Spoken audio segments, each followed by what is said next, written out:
Hey guys. Urizi here. This is part 7 of What If Sakura Became Independent. Hit like and subscribe, and also don't forget to check the author. Let's start. We are pain, that's all. We are God.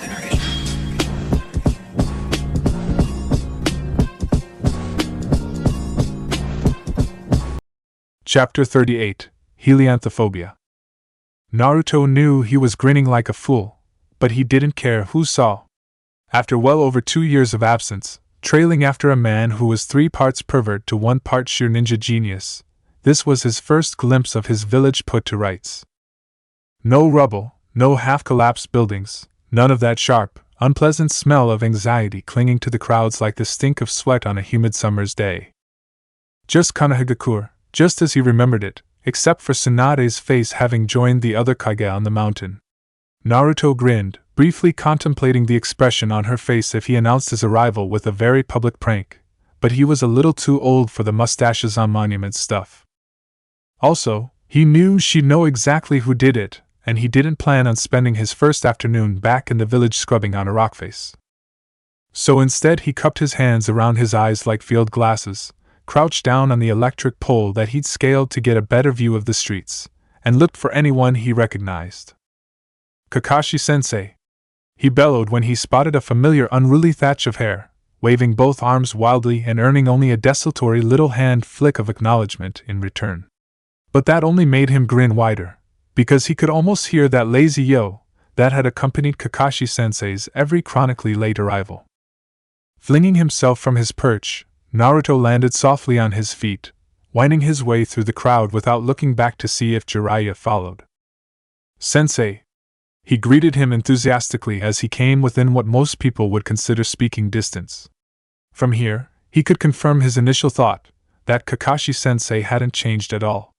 Leaning comfortably against the wall, he was paging through Ika Violence, which, as he knew all too well, had released 3 years ago. He has to have that thing memorized by now, Naruto thought with a snicker.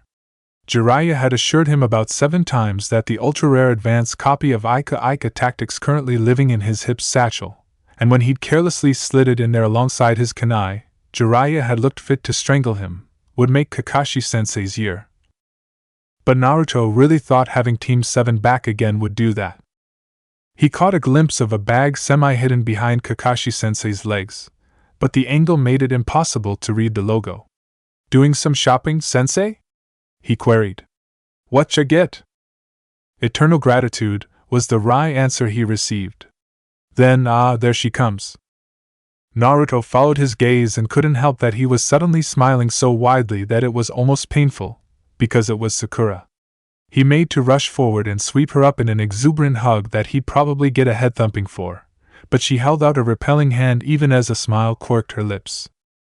"Naruto, I'm really glad to see you, but I've just spent 3 hours in line standing next to the most pernicious, unpleasant overweight harpy ever to be allowed through the doors of my favorite bookstore. If you wrinkle my signed limited edition bonus poster, I'm going to be obliged to pulp your head. Really." Naruto could only gape as Kakashi-sensei shifted to gather his bag, which he proffered to Sakura, who accepted it curiously. But her cheeks flushed with pleasure as she glanced down into it. "Is this what I think it is?" she demanded. "For the record, getting that was even more painful than going with you to the first showing of the Tsunade to Tsunderakuin movie adaptation." "Please," Sakura said, rolling her eyes. "I saw you, going for your second viewing. I only didn't sit with you because it was weird watching it with you the first time. Abandoning me to the conversation of housewives. I should take that poster I just handed over back and leave you to sulk over only having a life-sized Nikokuen when you might have had an Okami-sama as well. All that long, flowing silver hair, those steely eyes, those rippling muscles." Kakashi-sensei teased, only holding up his hands in a playful warding off as Sakura closed the distance and socked in the arm, blushing furiously. Naruto could only stare, feeling more than slightly left out of this almost impenetrable conversation. And because Sakura had changed so much that with the initial, blinding joy of reunion slipping away, Naruto had to scramble to marry all those fond daydreams of Sakura, not romantic, because he'd taken her at her word. but the ones that also featured Kakashi-sensei and the treasonous asshat they were going to beat sense into, with the version standing, breathing, living in front of him. He'd seen so many things, learned so many things, grown so much while he was away, but despite recognizing her burgeoning changes when he'd left, he'd somehow expected. Well, he'd expected himself to be the only one really changed by his long absence, and Kakashi-sensei's unchanging Kakashiness had fed that delusion, that life in the village would pause and be waiting for him to slip back into it like a familiar, well-worn pair of house slippers. It wasn't just inches and curves, though she'd added those too, shifting away from cute and sweet to something else. Her hair, always so long and worn loose in the academy, was shorn short and hardly brushed her shoulders. Gone was her red dress and even the red vest and petal-like skirt she'd taken to wearing right before he left, though she still wore a shamak knotted around her neck. Her sleeveless vest was now in black, her shoulders defined and her arms lean with muscle, her forearms protected by vambraces that provided protection from her elbows all the way down to the first knuckle, leaving the ends of her fingers, her thumbs, and her palms bare. Over that sleeveless vest was a familiar flak jacket, 2 pouches setting at her back belt line, the upper long and narrow, a scroll case, the other a slightly wider rectangle. He could recognize the complex harness that kept knife sheaths and other pouches in place from hips to knees, where her boots began, worn over fitted black pants, but those intervening years, well, there was a reason certain shops sold certain kinds of magazines that sold a lot of issues of women kid up like soldiers. Luckily, she didn't catch his brief ogling. He was convinced that she meant what she said, but come on, he was a teenager and he'd liked her for a long time, and he was able to meet her eyes as her embarrassed flush died down and she stepped back from Kakashi-sensei, turning her attention to him. So, having found both of us, I bet the next thing on your reunion tour is a visit to Ichiraku, isn't it? She teased. Tell you what, I'll treat. Sakura held up her bags. It'll just take me a minute to rush these home, so stay right there, she ordered, vanishing. Got a quick one on your hands, Kakashi, Jiraiya murmured. He said something else too, but Naruto was distracted by another familiar face. It was Konohamaru, who'd clearly been hard at work on his version of Naruto's pervy ninjutsu, and was eager to show it off. His eagerness was catching, and Naruto almost got so caught up in a round of trumpets that he failed to notice that Sakura was suddenly there again. But the instant he noticed her, he grinned sheepishly at Konohamaru, scrubbing his hand through his hair. You know, maybe we shouldn't do this in the middle of the street like this. Meet me later and I show you what a real Naruto original looks like, okay? Flicking a knowing gaze toward Sakura, Konohamaru smirked and gave him a thumbs up. Got it, boss. Sakura watched him as he scurried off. One brow arched and she said, You know? I don't really want to know. Ready for that ramen, Naruto? Always, Naruto told her earnestly. We taking these two along? He said, jabbing his thumbs at the 2 older shinobi. Sakura shrugged and glanced over to Kakashi-sensei, who made a shooing motion with one hand. You 2 kids go ahead and have fun, we'll go have some grown-up talk. Grown-up talk? Sakura queried. Doesn't that usually involve actual grown-ups?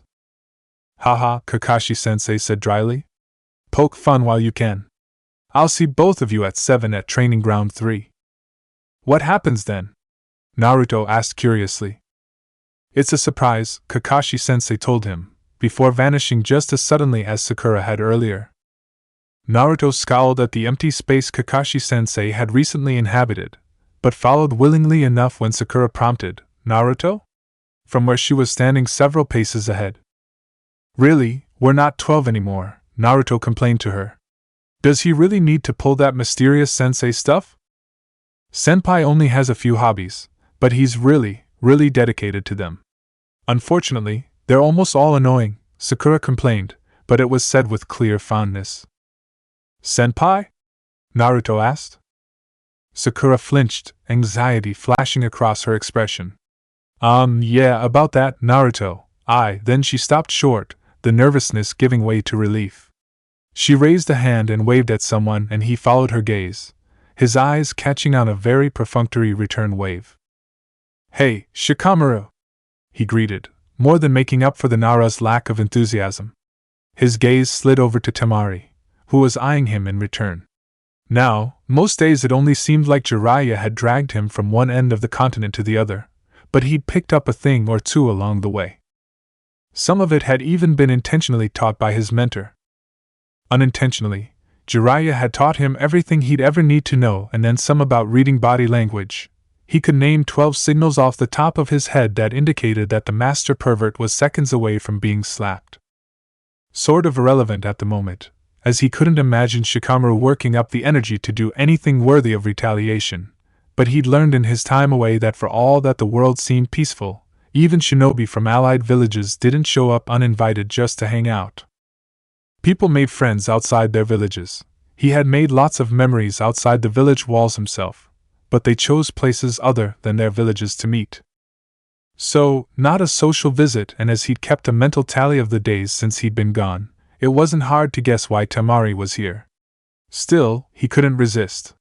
So, he observed with a grin, "Look who's on a date." While Temari scoffed aloud, Shikamaru didn't even bother to roll his eyes. Not even close. "I'm being forced to proctor the Chunin selection exam, and as an added bonus, I get to escort the ambassador from Suna. Also, since I am apparently now a courier, there's letters from Taki for you, Sakura. Their ambassador brought them. Judging by the feel, I think Amihara sent something not meant to go by regular post. If I keel over, I'm blaming you." Sakura moved forward to take them as Shikamaru produced a pair of letters from his equipment pouch. "Your sacrifice is much appreciated," she said with a smile, tucking them away, giving a nod of greeting to Temari, who returned it with a slight smile. Naruto realized only belatedly that that was weird, because women who almost killed each other tended to hold grudges about it, but they'd apparently worked through it. "So, Sakura, when we host the exam next rotation, are you going to take the liaison position?" Temari asked. Sakura shrugged. "That depends on whether or not Tsunade-sama offers it to me," she replied. "Of course she'll offer," Temari assured her. "It would put you in Suna when Naruto is taking his exam," Shikamaru agreed. "Unless you have some sort of plan for scrambling together a team at the last minute?" he said, addressing the last part to Naruto. Naruto blinked, then felt sheepish embarrassment turn the tips of his ears pink. Making Chunin, compared to everything else, hadn't even made it on the list of things that need worried about. Yeah, I guess I would need to find some teammates. What with Sakura already being a Chunin and all?" "Jounin," Temari corrected. "What?"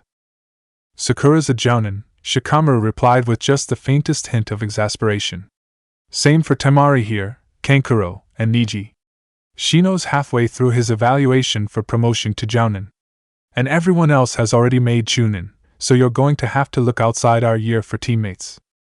"But Gaara hasn't made Jounin yet?" Naruto asked hopefully, because while he might say that it was just a ranking, it stung to be the only genin, training journey with one of the strongest ninja alive or not. They hadn't been near Suna for a long time. Jiraiya claimed he was allergic to deserts. Naruto was pretty certain he just didn't like countries where women didn't spend most of their time in a lot less clothing than was necessary if you didn't want to burn to a crisp under an unrelenting sun that was coupled with a stinging wind. "Gaara's the new Kazekage." "Say what?" "Kill your heroes." Her eyes might have been fixed on the little group conversing in the next clearing, but Tsunade's mind was elsewhere, tangled up in the past. It hadn't just been personal loss that had spurred her to leave the village all those years ago, though it had been the deciding factor. There'd been certain elements in the village that had been gaining power and causing strife that she'd wanted no part of. As one of the last Senju, she wouldn't have had much choice but to start taking sides. Danzo and his aggressive warhawks, the eternally tetchy Uchiha, she'd been too heartsick to want to have anything to do with any of them. So she'd left everything behind only to discover that it was impossible to outrun yourself. She returned and found she was left to deal with the sins of dead men and the inscrutable plans of Uchiha Itachi. "So he wants a medic nin to help him?" "That's the word," Jiraiya replied quietly as they both admired the results of his training of Naruto. If he could only learn patience, and with a little more experience, he'd be just as formidable as his father had been. But for now, for all the talent he'd shown just now and back when he mastered Rasengan, he was still very raw in the technical skill department. It was a trade-off of sorts. He had a lot of life experience unrelated to the grinding cycle of missions that Sakura didn't, had probably acquired people skills and knowledge that most of his age mates might never get. But her combat skills had been tempered by a career that had seen several unlucky missions that had obviously convinced her that the path to survival lay in neutralizing her enemy swiftly. So, ideas? You know your medics better than I do. Anyone willing to cooperate with a man who massacred his entire family? He said wryly. Even if you did read them in on why he'd done it, they might have a few things to say about the whole thing. Most of them probably wouldn't believe the Sandaime would authorize something like that, even retroactively. Tsunade silently agreed. Most of the last generation and the current one had only ever known their kindly, grandfatherly professor, but they hardly ever paused to think what it took to survive as many wars as Sarutobi Hiruzen. A man so dedicated to serving the welfare of his village he'd alienated his own son, a man who'd served with, raised, and buried 4 generations of ninja. It rankled a little that it was only after his death that she'd been included in his secrets, even if she had left the village. Even upon her return they'd only been handed over grudgingly from the elders. She'd had to follow a trail of clues the Sandaime had left for his successor to discover the rest, written in his own hand and bearing his own thoughts. He'd been a canny old ninja. He hadn't trusted that the past would safely stay there and hadn't wanted whomever had followed in his footsteps to be unprepared. He'd regretted the massacre, true, but he'd admitted that it had provided a solution to a very thorny situation. So he'd allowed Shimura Danzo to become the festering abscess that was currently Tsunade's problem, and allowed Uchiha Itachi to leave the village with the promise that he'd watch over Sasuke. Jiraiya had already found that being a spy master suited him better than any day-in day-out position in the village, so the Sandaime had handed the young man over to him, and for the many years that followed, Jiraiya had fed him coded reports about Sasuke's welfare in exchange for information. Tsunade fervently wished she'd thought to bring enough alcohol to replace her current headache with one medical chakra could fix, but instead she was silent a moment more, admiring the display that had followed Naruto's charge. Genin could go all out on each other, as could some Chunin, but a sparring match between Jounin was all about control. She was seeing it in spades between Kakashi and his pink-haired opponent, who'd closed on each other and engaged in a lightning-quick dance that allowed no retreat, almost like they were bound within a 6-foot circle. Neither pulled a blade or resorted to ninjutsu, just kept to this highly impressive show of hand-to-hand skill. If she'd been making bets, she would have laid her money on Kakashi and won. He was controlling the pace of the fight. He was quicker than his former student and had been on the battlefield when she was still in the cradle. But that wasn't giving Sakura enough credit. It was the step between an S-class nin and an A-class one. Against most enemies, in a battle to the death rather than possession of a bell, the girl would clearly be deadly. She wasn't hitting with the strength that could shatter bones, but she was making it difficult for him to hit her, flowing around his strikes like dust motes around an outstretched hand. Possibly it was by virtue of a familiarity with Kakashi's style. There were certainly similarities between their movements. "She's right there," she said in response to Jiraiya's question. "Sakura? She trained as a medic nin? That didn't really seem like where her training was going when I left with Naruto." "Not exactly," Tsunade said, her tone mirroring Jiraiya's former wryness. "She's not formally trained, but she's impressive." "Your tone of voice doesn't say that's a good thing." "It's not a bad thing," Tsunade hedged. "Thanks to her, Kakashi has a fully functional Sharingan." That tore his attention away from the match, which Naruto had rejoined. "Fully functional?" he asked her sharply. "Yes. And when I say fully functional, I mean that she integrated it so perfectly that it has a fucking Mangekyo phase now."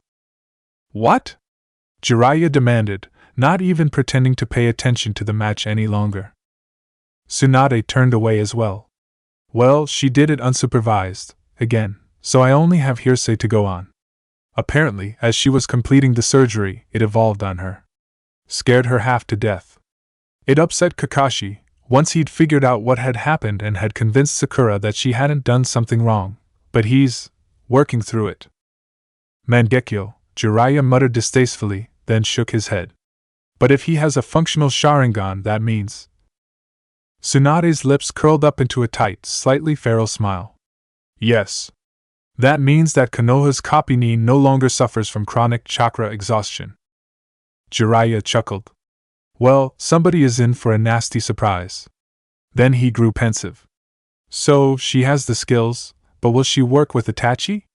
After a moment's careful thought, he brightened. I could just fail to tell her exactly who she'll be working with. Tsunade eyed him. Well, we'll see how that works out. Kill your heroes. Even now, the morning after their match with Kakashi-senpai, Naruto was still snickering over his victory. Threatening to destroy an advanced copy of Ika tactics had brought their sparring to an abrupt halt, Kakashi-senpai conceding the bells for a chance to read what was sure to be another terrible, smutty novel months ahead of anyone else. Did you see the look on his face? Naruto cackled. That had to be almost as good as when, well, no, never mind, you really had to be there to appreciate that one. I hope you're not talking about anything that involved me, the Toad Sage said repressively as he joined them at the table.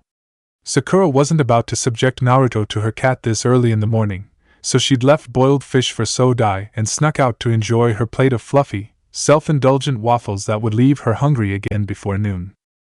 What are you doing here? What are you even doing awake? Naruto asked. I thought you and Bachan would get roaring drunk together, you know, like the last time, and you'd still be sleeping off a hangover. Your opinion of me never fails to impress, Jiraiya told him dryly, and his answer was a sloppy salute as Naruto returned his attentions to polishing off his own breakfast. Good morning, Jiraiya-san, Sakura said as he waved one of the waitresses over. Breakfast with a pretty young lady always makes for a good morning, Jiraiya said with a smile. As for you, he turned back to Naruto, you've got paperwork you have to fill out, if you want to apply for a temporary team to try and take the exams. Naruto scowled. One thing I didn't miss was filling out forms. Paperwork makes the world go round, kid, Jiraiya said. Since it's super not cool for the future Hokage to be the only genin in his graduating class, I guess I'll just have to suck it up, Naruto told Sakura, though his scowl hadn't abated. Sorry to leave you with the pervy sage, but no way am I gonna wait until there are lines to go with all the paper pushing. If he tries to touch you, break his face. And with that he was gone, and Sakura side-eyed the member of the Sannin she'd been left with, who rolled his eyes in exasperation. I have no idea where Naruto gets all these ideas. Maybe he read your books? Sakura ventured timidly, prepared to offer a retraction and an apology if he took the overfamiliarity badly. But instead he laughed. Don't tell me you've read them? Not as such. Kakashi-senpai reads a chapter aloud whenever I don't meet a training goal, though, so I know what happens. Mostly acrobatics that stretched credulity even for a trained kunoichi. Well, don't tread softly on an old man's ego, the Sannin said with continued good humor. But I'm not here to promote my books. Sakura stilled, sensing something in his tone, before scooping up a forkful of strawberries, whipped cream, and warm waffle.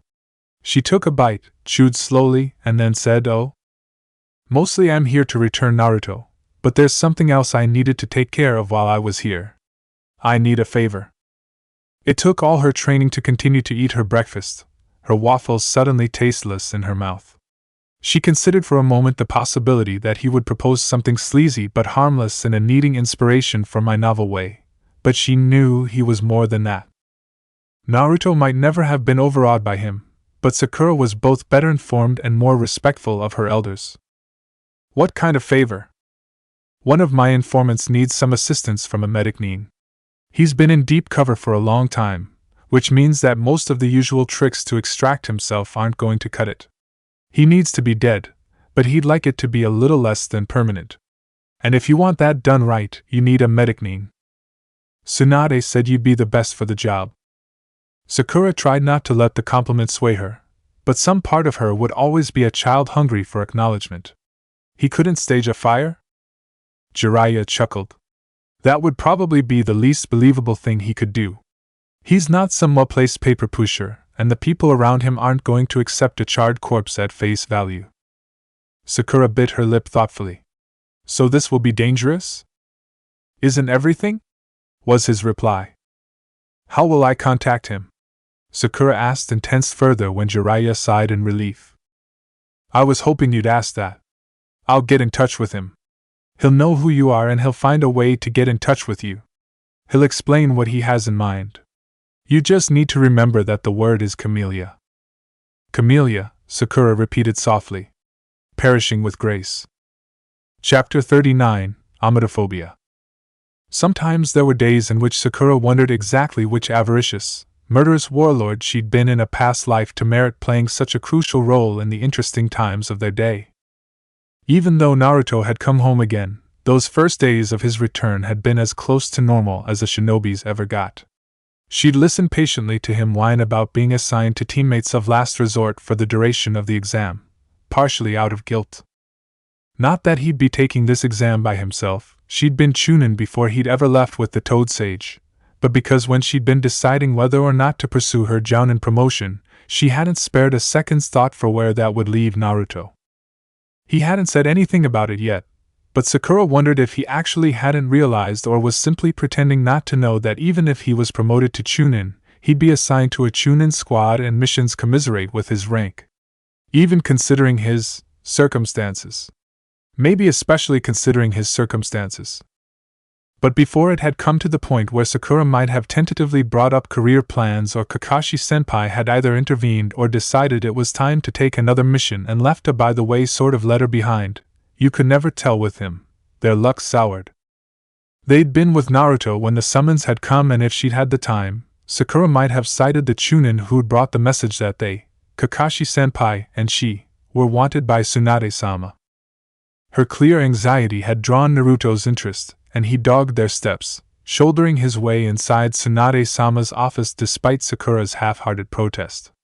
There was no one else in the village who'd have dared to address the Hokage like he did, let alone demand he be told what was going on. Yet, somehow, he ended up attached to the mission. Jiraiya had exchanged words too softly spoken for her to catch with Naruto, but she'd felt the less-than-casual pressure of his hand when it closed over her shoulder. Remember, Camellia, he'd murmured before they were running towards Suna and the chaos that had awaited them. Less by luck and more by Nikken intervention, they'd been able to intercept Temari on her journey home, which had proved useful as they'd found the leadership of Suna in disarray. The village had suffered considerably from the machinations of Orochimaru, not just in the sense of loss of shinobi, though several of their best jounin had died in Konoha's streets, but from the turnover in senior leadership when the people who'd lost their loved ones discovered that their elders and advisors had allowed themselves to be manipulated by someone masquerading as their Kazekage. It hadn't mattered to them that an invasion was enough in line with the previous Kazekage's character that no one had thought to doubt the orders, only that there were scapegoats within reach. Many of the older members of the advisory council had been forced into retirement, leaving Suna with a much younger, less experienced group of people to manage things in the face of a kidnapped Kazekage. She'd had little time to admire Temari's ability to make men and women years her senior follow her orders, instead being presented with a puzzle worthy of Fu at his most devious. She'd kept in touch with both Fu and Zen since the Taki exam. As they were all young shinobi still making their names, they kept in touch by letter more often than in person. Fu, who still preferred stonefish toxin and his cruel serrated knives, had been the one to invent the game. Every month he sent her a new compound. The challenge was to identify its components correctly within whatever limit he set in the letter. If he won, she owed him a visit. If she won, he'd send something deadly harvested from his little menagerie. Her home laboratory hadn't been fully sufficient for the task, so she'd taken to using the public labs. Civilians had such things as music studios to rent. Shinobi sometimes needed access to the technical equipment of their trade as well, which had drawn Tsunade-sama's attention. She'd taken the whole thing in good humor, remarking that she'd never thought she'd live to see the day when shinobi exchanged poison as a puzzle rather than a weapon, and one morning Sakura had found a stack of Tsunade-sama's personal journals waiting for her. The Hokage had never said a word about them, and when she'd finished with them, she'd left them just where she'd found them. After that she'd won more often than she lost, visiting him when she could because she could, and it hadn't been lack of skill or ingenuity on Fu's part. When Kankuro had looked like he might remember the conversation, she told him that he owed the Takinin a thank you note, and perhaps a new spider or something, which had earned her weak chuckle. She was surprised by the depth of Temari's trust. Since he's not here to do it himself, I guess I'll just have to keep the village safe for him, she said grimly. Bring my brother back to me. Not just for me, though. This village needs him. Sakura nodded solemnly, the muscles in her jaw tense as she watched Kakashi-senpai try to temper Naruto's charge ahead. Philosophy. We'll find him, she promised. We'll bring him back. Unspoken between them was the knowledge that it might only be a body they returned, but they would bring him home. I know you will, Temari said. We'll send one of our jounin with you. Even with the Copynin's tracking skills, it'll be useful to have someone familiar with the terrain. Who? A voice came from above them. I'll represent the Sand Village myself, a voice made dry and raspy with age proclaimed. Sakura's head snapped up and she had to peer against the unrelenting sun to make out the shape of a woman she'd only heard about in stories until today. Even the Sannin needed compelling villains to give their careers heroic scope. From the sands of Sunagakure it had been Chio, the spider, who'd brought poison and puppets and was considered more dangerous than any 4 average jounin put together. She'd been a name, feared by one side and revered by the other. Sakura's eyes narrowed further as she considered the reality rather than the legend. Time had not been kind to the woman. Her skin sagged, lines of care written deeply on her forehead and bracketing her mouth, and dark age marks discolored even the small expanse of skin revealed by her clothing. But her eyes were still clear and sharp as Sakura's knives, and she didn't quite trust her. She said nothing, though, just as she'd said nothing about the wisdom of putting a Jinchuriki within easy reach of the Akatsuki. Kakashi-senpai was in command of the mission and he, like Tsunade-sama, had earned the right to give her orders. Lovely, Sodai pronounced in tones of disdain as she summoned him. She couldn't tell by his sweeping glance whether he meant the scenery or the company. Kakashi-senpai was knees-deep in eager Niken, but while they were better scent trackers and one a decent sight hound, Sodai was the superior chakra sensor. It was a measure of Naruto's focus that he made no comment about the cat as they moved out, Chio leading them to the area where they'd discovered Kankuro, and their trail began. Sodai chose not to run alongside, instead draping himself across Sakura's shoulders and keeping himself steady by means of chakra. Of course they'd be smart about dispersing their trail, Kakashi-sensei murmured when they'd arrived and the Niken had declared that it smelt like something had traveled down all the trails leading away from the site. Sodai leapt nimbly from his perch, pacing the area as he examined the trail sign before declaring, "This is the one, Sakura, and I will follow. You may do as you please." Kakashi-senpai's brow twitched faintly in irritation. On the off chance that His Highness has gotten it wrong, would you mind following the other trails? He asked his Niken. A mixed chorus to the tune of "You've got it, boss," was his answer, and the dogs split into pairs to follow the other tracks. Sodai returned to his sentinel post on Sakura's shoulder, and she raised a hand to idly stroke his head as he settled in, needlessly digging claws into the reinforced shoulders of her flak jacket. They traveled in tense silence for the rest of the day, resting only briefly as they waited on moonrise, the pattern stretching into the next day. Sakura had fallen into the rhythm of hard travel, but she kept herself alert to their surroundings, though they encountered no one as they crossed from spare deserts into the greenery of the land of rivers. It was only there, the sound of her footsteps being swallowed by the lush, forgiving grasses, that she felt Sodai tense. Someone ahead, he whispered in her ear, and within a few distance-eating steps she sensed the presence too. Her eyes caught the flicker of red clouds writ on a dark cloak, Akatsuki. "Stop!" Kakashi-senpai ordered, throwing his arm in front of Naruto, whose head jerked back like he'd been struck. "Uchiha, Itachi!" he snarled between clenched teeth.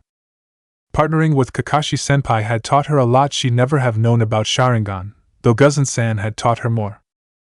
The old woman hadn't hesitated to tell her anything, while Kakashi-senpai had been reluctant to experiment with the new Mangekyo phase in front of her, though he'd regularly let her spar against him with the Sharingan active. Though he could now deactivate the Dijutsu at will, he still wore his forehead protector pulled down across that eye, jokingly telling her that it threw off his depth perception to have 2 functioning eyes. She understood that he did it in part to protect her, because meddling in clan secrets like that was dangerous even when the clan was mostly memory and gravestones. So she knew enough not to meet the eyes of the man looming so large in front of them, but she wished that her hands didn't feel so cold with fear, the small hairs on the back of her neck prickling as a chill telegraphed itself down her spine. The cloak obscured his body, concealing his build and any armor he might have been wearing, covering even his hands, which made her even more uneasy. She hardly heard Chiyo's whispered advice to Naruto on ocular jutsu, her attention on the weight of Sodai shifting so that he crouched on one shoulder. "Something's not right," Sodai murmured, so low she almost couldn't make out his words. "Now what?" she thought worriedly, her eyes skittering across their surroundings as she tried to see evidence of traps or further ambush. Itachi had been silent, content to let them talk, but Sakura stilled like a rabbit before the hawk when he finally deigned to speak. "It has been a while, Kakashi, Naruto," he said, his voice pleasant, cultured, educated. Sakura couldn't help the prickle of unease that swept through her. She and Kakashi-senpai had taken only one major mission before this. There'd been a man in the land of snow who'd spoken like that. And when she'd shown him his mother in a genjutsu, he'd stabbed her over and over and over, his hips thrusting forward with the final blow, and his voice had been warm and sincere when he'd complimented her on her illusion, telling her it had been almost as good as the first time. Sakura settled her hands on her knives to ward off trembling. That one had manipulated their battle from the beginning, using her fear and her anger to distract from their surroundings. She'd used chakra-enhanced strength and found herself slipping into the frigid waters of a frozen-over lake. She could only imagine that Uchiha Itachi would be much, much worse. "Well, you know how it is," Kakashi-senpai drawled with too much tension in his voice and far too little of his usual dry humor. "You get busy, you forget to visit. Luckily, the last time you came round was pretty memorable. As in, the usual tricks don't work against you and those eyes. But it's not exactly a picnic for you either, is it?" "Those eyes come with a cost," he said, shifting his forehead protector out of the way so that his own Sharingan was on display, though not his own Mangekyo shift. "Not just in chakra. How much of your eyesight have you lost?" Sakura glanced sharply over at her partner, who never mentioned any trouble with his sight, which was stupid and irresponsible and not something she could afford to think about right now. Kakashi, and there was a depth there that had her attention immediately returned to their opponent, who she had an alarming feeling was now aware of Kakashi-senpai's Mangekyo shift. "Are you?" Kakashi-senpai was silent for a heartbeat, and then he shifted the conversation. "Anyway, you won't catch me napping this time," he said. "Yeah," Naruto added. "And if you think I'm the same, well, you're making a big mistake." "I'll take care of him, Naruto," Kakashi-senpai said sharply. "Oh? You might be careful, making such boasts," came Itachi's smooth voice. "After all, if you die and I take the Jinchuriki, who's left to plant camellias on your grave?" "Camellias? Not red spider lilies? Why would anyone plant? No. No. Please no." As she looked up to meet eyes as red as the Higanbana and just as steeped in death, she thought that if she survived this, she would do something terrible to Jiraiya. And just like that, when his eyes met hers, she found herself caught in a genjutsu. It was subtle, very subtle, but it wasn't inescapable. That fact made her relax only fractionally, but she still drew her knives from their sheaths. "Our time is limited, so if you have questions, ask them quickly," Uchiha Itachi said without preamble. "Jiraiya warned me that he hadn't made you aware that the request was mine, so I expect some resistance." Guzen-san had been right, Sakura thought bleakly, when she'd implied that it hadn't been a psychotic break or just sheer pleasure in the killing that had motivated Uchiha Itachi to do what he'd done. She liked the world a little less every time one of the old woman's scathing statements proved to have merit, because Guzen-san's world was relentlessly indifferent when it wasn't actively cruel, and she didn't like to think she lived in that world. But Jiraiya, for all his faults, wouldn't have sent her to help him otherwise. She tried to believe that this was some trap, that somehow Itachi had intercepted the Toad Sage's communication, that he'd tortured her contact until he'd confessed. But the reasonable voice in her head sneered at that and asked why Uchiha Itachi would bother. If he wasn't her contact, he'd have killed him or her, and that would have been the end of it. She both wanted and did not want to ask questions, a whole floodgate of anxiety threatening to overflow, but she instead tried very hard to pretend that she trusted that Jiraiya would not get her killed. "At least not one purpose," came the cynical voice. What do you need me to do? She asked simply, surprising him. Or at least she thought she had, but he was difficult to read. All his emotion lay in his eyes, and she was afraid of those eyes. And because she was trapped anyway, dead anyway, she took a moment to study the face of the man who'd ruined Sasuke's life while doing the best thing he'd ever done for this village. She'd seen photographs, but all of them had been of a younger Itachi. From before a village of assassins learned to call him a mass murderer. He was like Zen in that he was more beautiful than handsome, those deadly eyes elegant and heavily lashed. It is fortuitous, Itachi said after a moment's silence, that we were able to meet in this time and this place. If we hadn't, the chances that you would be able to observe this jutsu in person again are slight. I had other plans, but I think this one offers the best chances of success. You might not have noticed it yet, but I am not actually present. It is why I cannot use my Sharingan to compress time so that we could speak at length. The technique belongs to Sasori of the Red Sands. He has made someone into a living puppet, a vessel for my chakra, who wears my appearance. I think it would suffice for the purpose I intend to put it to, so I suggest that you watch closely and lay claim to the body when this battle is finished. It will take us 3 days to finish extracting the Ichibi. The host will not survive the process if you fail to interrupt us. The process of extracting a biju is demanding, upon both mind and body, he continued imperturbably, as if he hadn't just pronounced Gaara's death sentence. We shall be left to our own devices for several days following the end of the process, regardless of the outcome. On the 4th day, you will meet me at a group of cottages maintained in the north of Fire Country by Yato-san. We will have the Tsubaki house. Sakura tried to shove away the thought that she'd be alone with a man who'd killed more people in a single night than most shinobi would in their entire career, instead memorizing directions as he gave them to her in that terribly uninflected voice. And because she was afraid, when he'd finished speaking, it was Sakura who dispelled the genjutsu, her eyes narrowing as she searched for the flaw that would say, "This body is not what it seems," but if this was a jutsu, it was a fearsome one. She couldn't tell if she could actually sense an active genjutsu or if she was simply looking so hard for one her mind was tricking itself. Then there was no more time for observation, because Kakashi-senpai had torn through Itachi like he was paper, and there was more substance to paper, for when the smoke had cleared, Itachi's doppelgangers flanked them on all sides. Naruto's hand dipped into his kunai pouch, but Sakura was following Sodai, who'd launched himself from her shoulder. She ignored the Shadow's clones that Naruto killed with his kunai, ignored the way he froze, because if he could face Orochimaru at 11 he could survive meeting an Itachi out to frighten him, for Sodai was the unerring needle of a compass. Kakashi-senpai drew level with them and then surged ahead, for while he might not like her cat, he respected his skills. Their Itachi didn't attempt another genjutsu snare. He just moved, like fire sparking or lightning striking, shifting from restful stillness in one heartbeat to the final hand sign of a fire-style jutsu in the next. "Sakura!" Kakashi-senpai bit out sharply. "Got it!" she retorted, sheathing her knives as Kakashi-senpai and Sodai skidded to a halt, leaving Sakura facing a roaring, immense sphere of fire that promised searing heat even at this distance. Sakura flexed her fingers through her own hand signs and with a sharp, primal cry, she drove her fist into the earth, which gave with a shudder and a groan, a rampart of earth thrusting itself up like prow of a ship. The fire broke over it, spilling harmlessly aside. She felt Kakashi-sensei's tap on her shoulder as used his own Doton manipulation to go underground, and when he'd vanished, she let the earthwork crumble, the rubble hiding her partner's exit, his own shadow clone at Sakura's shoulder.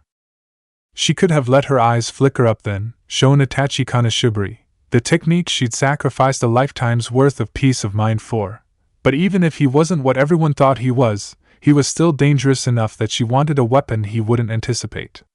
Her knives back in her hands, she surged forward at Clone Senpai's side. Itachi's eyes slid towards the clone, which jerked to an unsteady halt. It was time enough for the real Kakashi-senpai to burst upward from the earth as Itachi's back, his Raikiri driving deep into the missing Nin's flesh with such force that his hand erupted from the front of his chest, still swathed in arcing lightning. It bowed Itachi's body forward, and it was only Sakura close enough to see the faint, satisfied smirk that creased his lips as he fell and became someone else. Chio sucked in a surprised breath as she drew close and Kakashi-senpai cautiously rolled the body onto its back. That's Yura, she said. A jounin from Suna. Wait, Naruto demanded, you mean that wasn't Itachi? No, Kakashi-senpai remarked grimly. That wasn't even close. I don't understand. That wasn't just a transformation technique, no way, Naruto said. You're right about that, Chio agreed. I don't understand how they did it, but it's clear that the object of this was to buy themselves time. They've probably already begun the extraction. Then we have to hurry, Naruto replied, fists clenching tight and the whispers on his cheeks becoming more deeply etched as his temper flared. He looked to Kakashi-senpai, who nodded and said, we'll push on before resting. Sakura knew she needed the body. She also knew it wasn't wise to acquire it with Chio looking on. So it was a genjutsu self that fell in with them, Kakashi-senpai would probably ask, but better him than answering to Suna's interrogators. Sakura reached behind her for the storage scroll that she'd finally managed to save up for, unfurling it beside the body. Acting quickly on the assumption that she wasn't good enough to fool the spider for long, she sealed the Sunanin's body inside the scroll and then sprinted toward the squad, until she ran within her ghost. She dismissed her illusion then, which made Kakashi-senpai give her a sharp look, but if Chio took note, she said nothing. Sakura wished she could trust that silence. Chapter 40, Arachnophobia. They were again waiting for the moonrise. Sakura bedded down semi-comfortably and well on her way towards sleep. The Nikken would be taking the watch so that the shinobi could get as much rest as possible, when the soft noise of someone settling next to her dragged her back up to full alertness. Naruto, judging by the smell. Not that he didn't launder his clothes, but you could only eat a diet that unvaried for so long before your body and your house became haunted by it. Sudai's fresh fish in the morning demands might have improved the texture of her hair, but she'd given up on trying to completely expunge the smell from the kitchen. Hey, he said very softly, can we talk? Sakura considered telling him no, because tired was one thing she didn't want to be when confronted with the men capable of taking Gaara. But the part of her that kept trimming her hair recognized that there might not be any more time for talking after this. Yeah, she said just as softly. With the rustling noise of clothing shifting, Naruto stretched himself out next to her, lacing his hands behind his head and staring resolutely up at the sky. He was silent long enough that Sakura caught herself sinking slowly back to sleep, so she was startled when he finally chose to speak. I don't know how much you know about Orochimaru, he said. He left the statement so open-ended she had to ask, what about him? I mean, you know, after he left the village? After he showed back up, he was part of the Akatsuki for a while. And I was thinking, after we beat the hell out of them for what they did to Gaara, we should ask if they know where he's hanging out now. 'Cause, you know, we've only got a little time left before Sasuke. Sakura didn't spend much time nowadays thinking about Sasuke. If her eyes caught occasionally on the picture that lived on her nightstand, she had more regret for growing up, which was ugly and brutal and hard, than she had for someone else's decisions. Sometimes she looked at his dark eyes and saw only a stranger, someone who'd she'd never really known, because how could that boy she'd studied with more intensity than any jutsu have grown up to be a traitor? Then her gaze would slide down to Tatsuo's shattered glasses, and the feelings that welled up at the sight of them washed away the lingering remnants of regret she might feel over Sasuke. While his defection had hurt her, that wound had healed up enough that it was only sore when someone prodded it. People no longer cursed him in the street, and her by extension. She was no longer just the Uchiha's teammate. It wasn't like Tatsuo's death, which sometimes still took her by surprise. She'd forget, just for a moment, and think I'll tell Tatsuo next time I see him, and then the grief would be a brief, blinding pain when she remembered that she'd see him when she was dead and not before. Sasuke's leaving hadn't been like that, because all she and Sasuke had ever shared was something that might have been a team with more time and effort.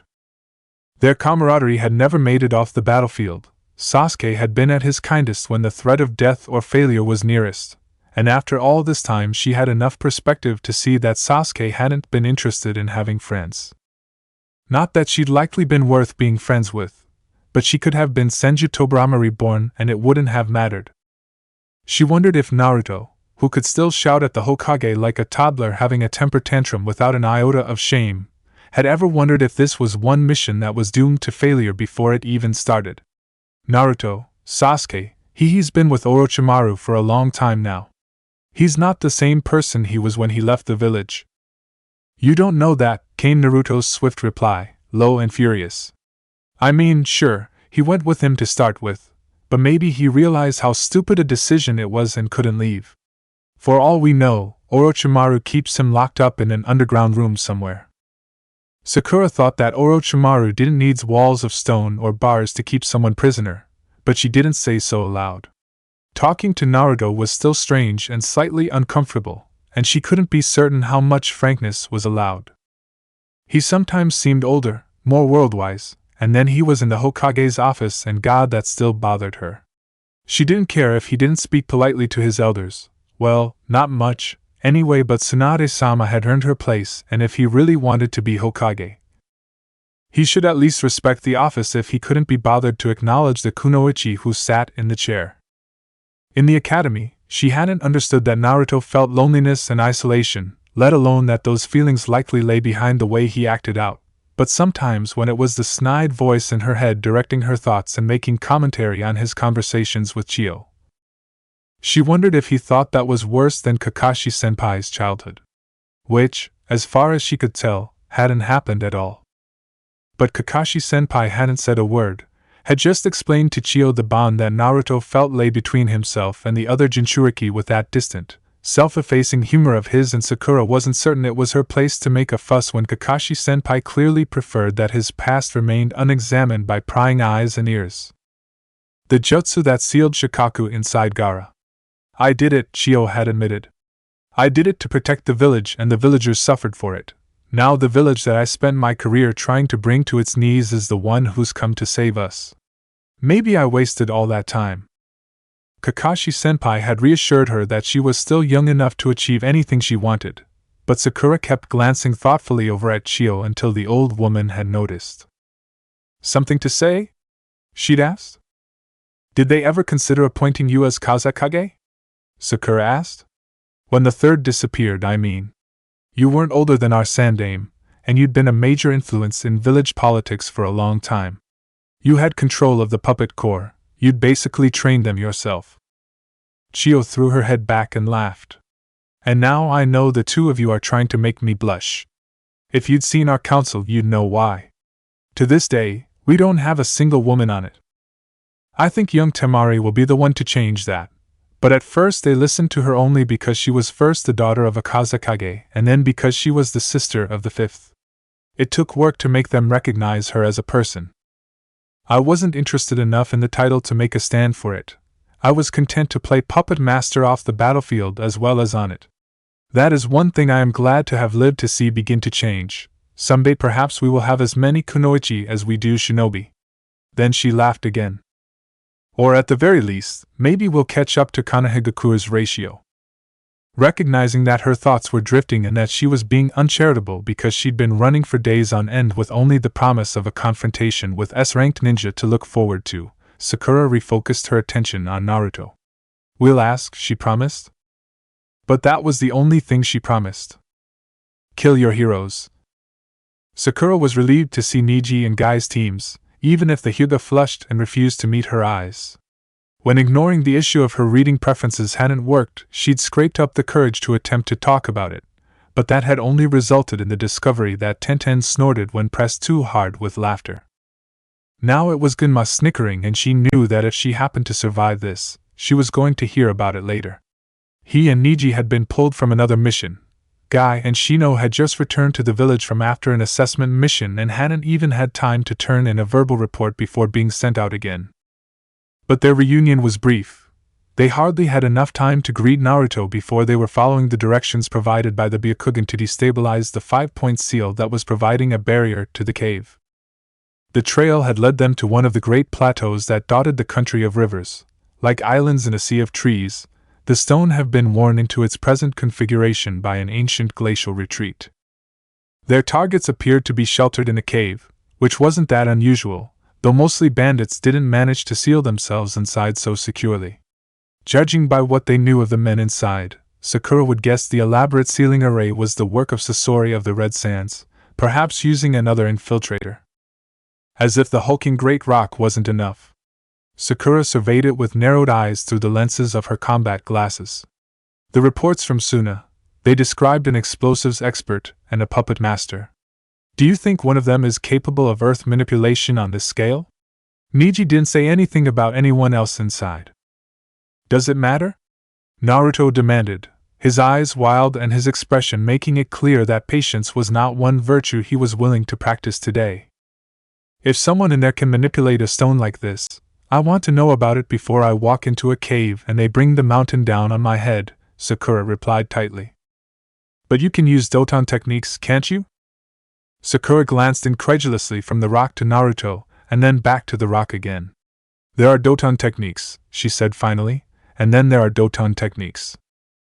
While she could use Doton manipulation to shatter a rock this size as an extension of her chakra-enhanced strength, her ability to manipulate the element in more productive ways was limited to smaller structures. It's likely the explosives expert, Kakashi-senpai said. Unless you disagree? He asked, turning the question on Chiyo. It has been many years since Sasori left the village, was Chiyo's reply. I wouldn't even venture to guess what that boy is capable of nowadays. Kakashi-senpai nodded. Still, I think I'll flush out our explosives expert and leave the other one to you three. The others will reinforce our position, but I don't think they'll let us wait around for them to get back. Hyuga, Shirunai, you can help Sakura's team. Guy, if it isn't too much trouble, you and Abdurrahim can help me if I haven't already brought down the target. By yourself? Naruto asked sharply, over the sound of confirmation from the others. You don't want us to pair off? The edges of Kakashi-senpai's lips curled up in a smile, his eyes crinkling.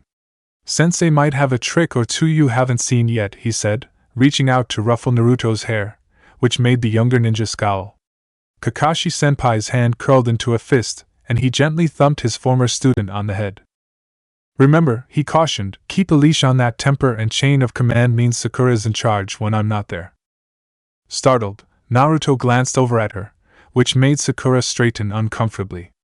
Then, when she considered whether she'd rather be uncomfortable or go inside this tomb without a battle strategy, she decided that she'd shove aside all the complexities of working with Naruto again. She opened her mouth to speak, paused, and then reminded herself that her death was waiting behind that stone. And if she hesitated, it would catch her. Don't engage him directly, she told Naruto, whose expression scrunched up in a prelude to a protest. She cut him off before he could speak. No. Now is not the time for a field test for whether or not the Kyuubi can safely metabolize complex poisons. A puppet master walks into battle with an army, you'll be mine. And whatever you do, don't let any of his weapons touch you. She could see the muscles in his jaw flex, but he nodded tightly. "'Kay," he said roughly. "We'll do it your way." "Well," Kakashi-senpai said, leaping agilely up to crouch over the seal. "Sounds like the others are ready. Why don't you knock, Sakura?" And so saying, he ripped the paper from the rock's surface. "Get flush against the cliff and watch out." Sakura snarled as she surged forward, recalling that Niji had reported that Gaara was prone on the floor, the Akatsuki closer to the rock face, and prayed that this wouldn't end this mission in more ways than one. Her fist impacting the rock face with enough force she would have shattered every bone in her hand if she'd had less control of her chakra. As it was, the stone reacted like it had seen the loving attentions of a demolitions team. It exploded inward, thousands of shards of rock turning the interior of the cave into a kill zone. Or it would have, had not a counter-explosion further parted out the boulder and sent it whistling like shrapnel towards Sakura's position. With a smothered curse, she threw herself prone against the ground, raising a much smaller barrier than she'd used to divert Uchiha Itachi's fire technique. When the sound of rubble settling had finished, her hair and back now coated with a fine layer of crushed rock that threatened to pour down her collar, and itch like nobody's business, she shoved herself up and joined the others in the interior of the cave. There were 2 shinobi inside, just as promised, and the young blonde one scoffed at them. "Na any Sasori no Dana, did you see that?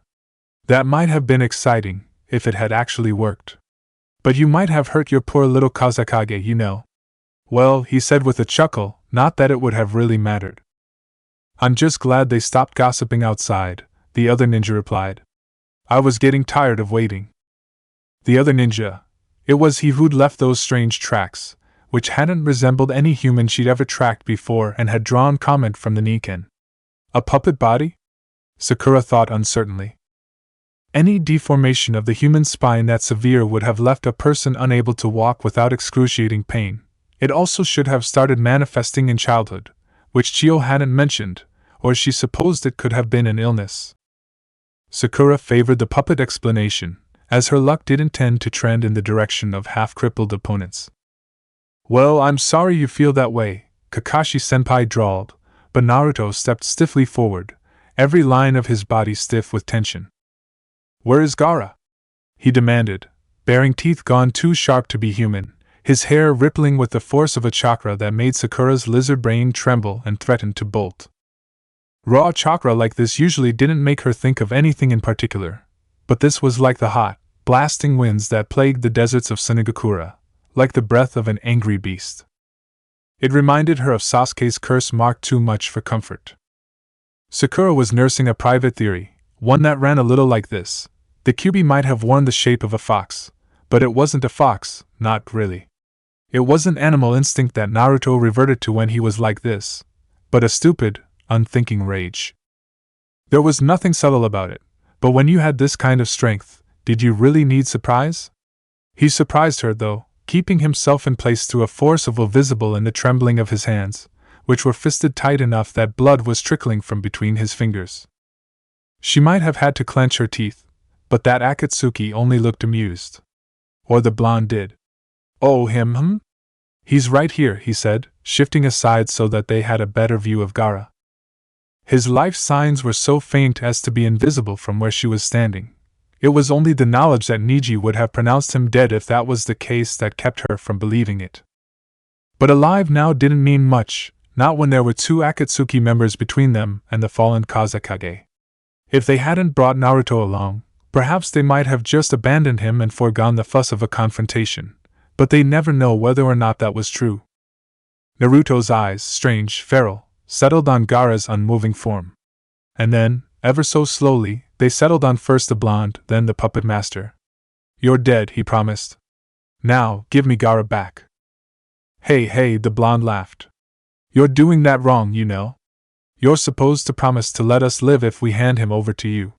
Or, and his voice turned sly, offer to trade yourself for him. Since you're a Jinchuriki and all, we might have a deal. I'm not a liar, Naruto promised them soberly. His eyes flicked over to Kakashi-senpai, a silent demand that said if the older ninja wasn't willing move, he would. Kakashi-senpai's response was a put-upon sigh, but almost faster than even Sakura's chakra-enhanced eyes could track, he was darting forward. Unfortunately, he was up against S-class ninja, the blonde throwing a handful of small, honestly, they looked like tiny figurines, but they flew, as in deviated from a straight path and then detonated almost in Senpai's face flew. Kakashi-senpai had managed to avoid the force of the blast, but the larger bird sculpture that had been looming in the background swallowed down Gaara's body like a pelican would a fish, the shinobi leaping astride its back in a movement that spoke of familiarity with the tactic. And just like that, it took to the air and Sakura tried not to let herself contemplate just how much chakra it would take to put that much weight in the air and keep it there. She consoled herself with the thought that Senpai had been famous even with a parasitic eye, and when they'd mopped up the trouble on their end, Gai-senpai and Shino would make certain that they brought Gaara back. Naruto darted toward the entrance of the cavern, heedless of his orders, but Sakura's hand closed around his arm. No, she hissed at him. But Gaara. He snarled back at her, and for a moment her hand prickled unpleasantly at the point of contact, like fire ants biting at her skin. Senpai's orders stand, she insisted. Don't you trust him? He didn't give her words, just a frustrated roar of rage and frustration as they'd apparently reached the end of Naruto's tolerance. Where there'd been one blonde-haired shinobi quivering with tension, there were suddenly a dozen, and a full 8 of them were twisting back towards Sasori and charging forward. Hands going in an identical movement to equipment pouches and flinging a barrage of kunai toward their opponent, who blocked them all without blinking with a long, segmented tail that arched over the back of the puppet like a scorpion's. That it sprouted like a tongue from a face that took up the whole of the back just made the whole thing grotesque, which might have been the intention. It's called Hiriko, Chio told her curtly. Think of it as a suit of armor, with all the capabilities of any other puppet. Except with this one, you won't be able to watch his body language.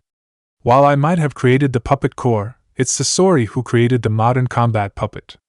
The ones you've seen Kankuro use? They're his design. From before he defected from the village.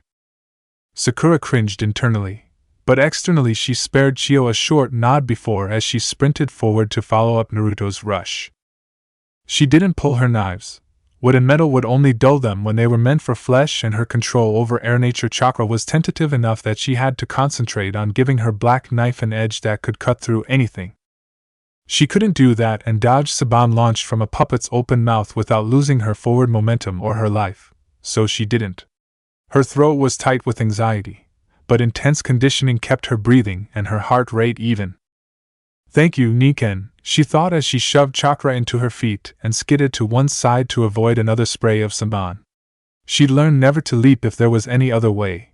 She didn't have a deft enough touch with air to maneuver in midair. Sasori lifted Haruko's misshapen left arm, palm outward like he was warding her off. Somehow, she failed to be surprised when the whole construct from the elbow down launched at her. She swept to one side, avoiding it, but almost got herself turned into a hedgehog when it detonated and launched more of the tiny, spiky needles in a wild spray. Only a hasty wall of earth yanked up without hand signs, thin and so unstable it hardly held against the impact of the needles, saved her from certain poisoning. She let the wall crumble, righted herself where she'd gone slightly off balance, and plunged forward again, accompanied this time by a fresh barrage of kunai from her allies. From the corner of her eye she caught sight of the tail and gritted her teeth, but when its path was suddenly arrested she didn't spend much time on why. Instead she took a leap of faith, shoving off against the hard-packed earth and launching herself into the air, her foot impacting with the carved nose of the face leering up at her from Hiriko's back. It was like flattening a cockroach, the carved body giving beneath her with a crunch, but unfortunately no soft innards leaked from the exoskeleton. Instead, she was suddenly standing almost nose to nose with a pretty boy whose soft, indifferent smile made her feel like she'd swallowed lead. Her mind was trained to catalog impressions, sensations, so it noted the eerie, almost unnatural perfection of his skin, the strange way his eyes reflected light, the scent of some fragrant wood and an equally delicate oil. She heard Chio faintly exclaim in surprise, but he was very, very close and she didn't have the attention to spare. You might almost be interesting, he told her, shifting only slightly to let a large windmill shuriken do no more than ruffle his hair, which Sakura took as an opportunity to retreat to a safe distance.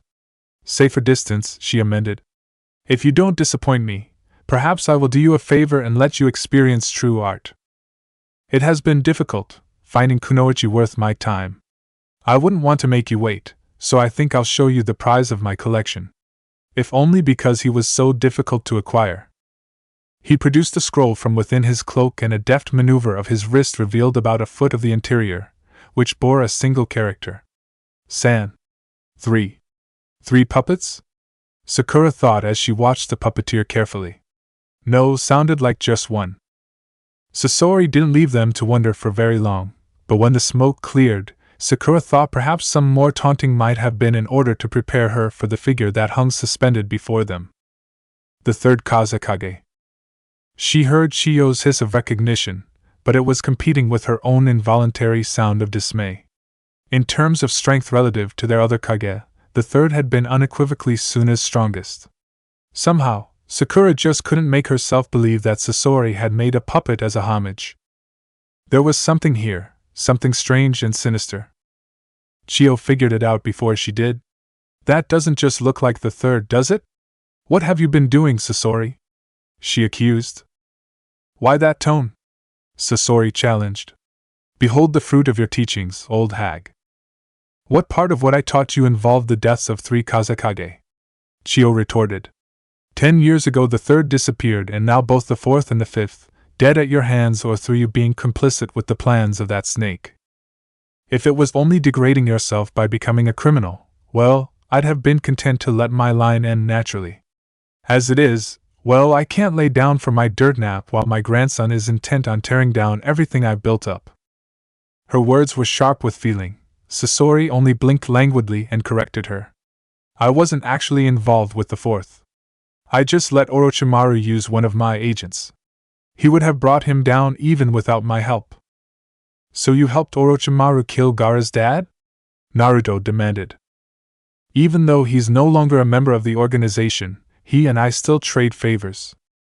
The kind of favors that means you know which rock he's hiding under? Sasori's head dropped to one side. She thought in someone else it might have been a bird-like gesture, but in him it sent a quiver of unease up from her toes, because he looked for a moment like nothing more than a puppet whose strings had been fumbled. There was something inhuman there, like there'd been in that forest with Orochimaru. And unlike Orochimaru, she didn't think he'd be content with toying with them. I think that's met our quota of small talk, Sasori said in the same moment that he sent the third swooping toward them like some vengeful spirit. Not toward Sakura, who was nearest, but toward Chio, its arms sprouting blades until it was a wing feathered with things that could rip and tear. Sakura crushed the instinct to treat the puppet as her enemy. No matter how elaborate, it was only a weapon, like a sword, like an illusion, and you fought the person wielding a weapon, not the weapon itself.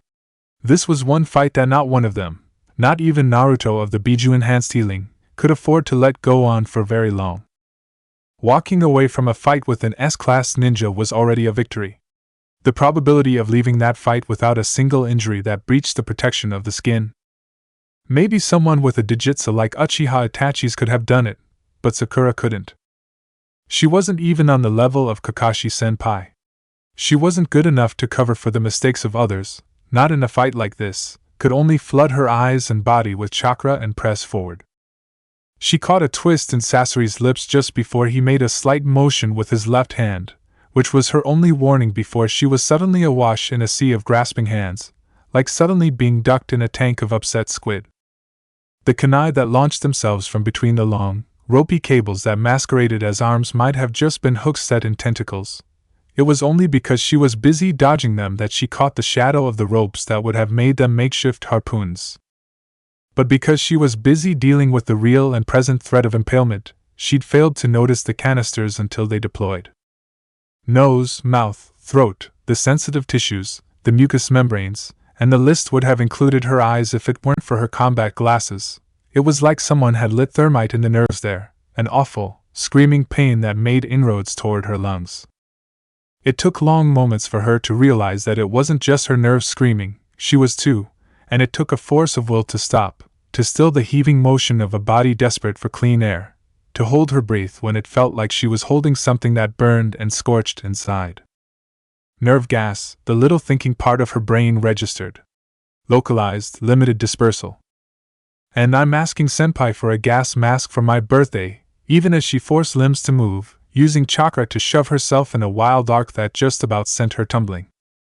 Several Narutos were instantly at her side, asking questions, demanding a response, but Sakura took several shuddering breaths, feeling the rawness in her throat, in her nose, the slow pins and needles fade of pain, and then she charged doggedly back towards Sasori. She knew that Naruto had been serious before, intent and barely controlled, but hearing her scream had apparently crossed another invisible line. The Rasengan that tore through the mass of arms and left the third's body twisted and mangled on one side was enormous, way outside what Naruto had been capable of when he'd left. Unfortunately, the third was no longer human. And when his head swung to one side and those lifeless eyes seemed to be staring at them, Sakura had the eerie feeling that Sasori had let the strike hit. TSK, Chio hissed from somewhere behind her. Stealing all the glory. Can't have myself sitting here like a useless lump, not when this is Suna's problem. Sakura hadn't been keeping track of the old kunoichi, didn't dare look at what she was doing. But she was reassured that between Naruto and the woman who might have been the third's successor in another world, they could hold off something that had the third's face and likely his abilities, but none of his spirit. Sasori's faint smile shifted to a sneer as Chio did something behind her. I wonder what you think you're going to do with those toys. Chio's chuckle was nothing like the hearty laughter she'd indulged in on the run here. This was the amusement of the spider, full of venom. The mother and the father? I think you, like all foolish children, will find yourself surprised. She reminded herself of her ally's strength as the puppet third's mouth dropped open, steams of dark sand pouring out. She reminded herself of it with each pounding footstep as that sand took shape, spears and shields and once a sheer crushing mass. But she was equal to the challenge. What couldn't be dodged could be smashed into the ground through brute force, which fed her confidence, because these large, unwieldy geometric forms weren't the nightmare she'd feared. Sasori allowed her to get within 20 steps of him before he made the nightmare real. Satetsu Kaiho, he told her conversationally before the world exploded into black spines. Sakura skittered and stretched and twisted and somehow ended up 15 feet in the air, nestled in the negative space between the bars of a black iron tree. She felt the warm, heavy liquid sliding down her cheek, where she hadn't been quite able to turn her head fast and far enough. Such a small cut. But enough to introduce the poison into her bloodstream, and with her heart beating at its current wild tempo, it would travel fast. Almost as quickly as that information had filtered through her mind, her knife had scored a deeper gash over the shallow cut, and her other hand glowed with medical chakra, forcing the veins and tiny capillaries to constrict, to spill the tainted blood down her face instead of into her body. And then, with only the reassurance of Naruto's voice and Chiyo's as to their survival, she tried again to make her way to Sasori, slithering through the sharp-edged obstacle course that he'd left her with Shunshin speed. This time it was 5 steps. Just 5. She didn't have time to dodge, just barely enough to redirect fractionally, to choose the point of entry for the spike thing that had punched through the front of Sasori's Akatsuki cloak. It was a best of bad choices situation, because there just weren't any good options for an impalement in the abdominal cavity, all those organs tightly packed together. She managed to direct it very low, slightly to one side. The part of her brain that spent too much time looking at medical texts and charts diagnosed she'd likely need immediate medical attention for a gastrointestinal perforation, and though it was difficult to judge from this angle, he might have destroyed one of her ovaries. That voice was very cold, very small, especially against the roar of pain. Her throat was still very tender from the gas, but the screams spilled out anyway. It was pain and rage and defiance, even against this, even when bladed wings snicked into place behind Sasori's back, shredding his cloak and revealing just how little of his humanity was left. I will not die here. With the strength of that thought, she poured chakra into a genjutsu, flinging it towards Sasori, who'd been dragging her in like a fish on a line. She'd known he wasn't human, but he still perceived, and that was all she needed, that moment of hesitation. It wasn't one of her illusions, no, she didn't trust that would be enough, but she reached in and yanked up one of his, inspired the one clear shift of expression he'd revealed during this entire battle. The mother and the father. He'd been bored, impatient, but only that had managed to draw out real emotion. She forced her unwilling body forward, which drove the corded knife deeper, but she had him down and pinned, and her knife pressed against the strange canister rooted in his chest, which looked more organic than anything else. His eyes met hers, clearly inhuman now, but still strangely steady, and part of Sakura seized up in it's a trap, but the rest of her was poised to drive the knife home. Nothing to say? He asked. Her mind flickered to her promise to Naruto, then considered the man beneath her. How dangerous he was, the time she had left before either the poison stole her strength, or the cramping in her abdomen became so violent she wouldn't be able to function. Naruto wanted to chase Sasuke, and that was fine, but they'd get their answers somewhere else. Jiraiya was a spy master, and he owed her a favor. She drove the knife home. Chapter 41, Aphanphasmophobia, Part 1. Once she'd been certain that there was nothing worse than the pain and fear to be had in the midst of battle. Nowadays Sakura knew better.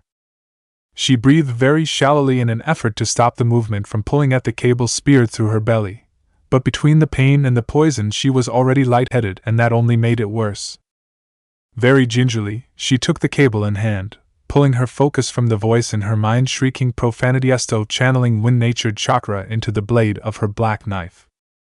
She almost didn't think she'd get it to stabilize, but when it did she severed the cable roughly a foot from where it protruded from her skin.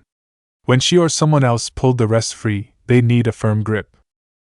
Sakura, Naruto said worriedly from where he'd come to hover at her side, his hands held outstretched like he'd like to help but didn't know how. All traces of the Kyuubi had retreated, taking the rage and leaving only a comrade whose eyes were wide with fear and apprehension. Sakura briefly considered apologizing, intensely aware that sometimes second chances for conversations didn't always come around, but then she decided that she had nothing to apologize for. Once Senpai had stepped outside the cave, it had been her mission, her decision to make. Chio came up on her other side, her gaze on Sasori's motionless shell. She knelt next to the fallen puppet, her movements full of the weight of her years in a way that they hadn't been before they discovered that her grandson was not only a criminal, not only a Kage killer, but also apparently a mad genius able to fuse his mind into a body of wood and steel and defile corpses in new and exciting ways. After only a moment, she exhaled, a long sigh that skittered along the torn edges of Sakura's nerves. She only ever heard that sort of sound in one context. It was a death sigh, the sound a soul made when it left the body. "You poor little fool," she muttered, before bracing her hands against her knees and shoving herself upright. Her eyes flicked to Sakura, then over to Naruto. "All right, boy," she said, "time for us to make ourselves a little more useful." "That one," she said, jerking her head toward the fallen marionette that had once been the third Kazekage, "and this one will need taken out and burned. Use those clones of yours and search Sasori beforehand, even if they've already got what they came for. If he has anything on him that incriminates anyone else in the village, it'll save us the time and effort of looking for them." "You're going to burn them?" Sakura asked in surprise, wincing and instantly regretting the decision to speak. Her hands were busy, pulling her sealing scroll from her kit and retrieving the antidote she'd used to neutralize the poison he'd used on Kankuro. There was no guarantee that this was the same poison, but she hoped that the chemical makeup was similar enough that it would help. "Sasori started out with good intentions," Chio said ruefully. "Just as I did, when I decided to seal a biju into an unborn child. And look at the mess we made in the end. I tried to protect Tsunegakure once through raw might, but I won't make that mistake again. There are some lines we shouldn't cross. Sasori's corpse puppets are something best burnt and scattered to the wind. And you should get on that," she said sharply to Naruto, "before this girl keels over." "Hey!"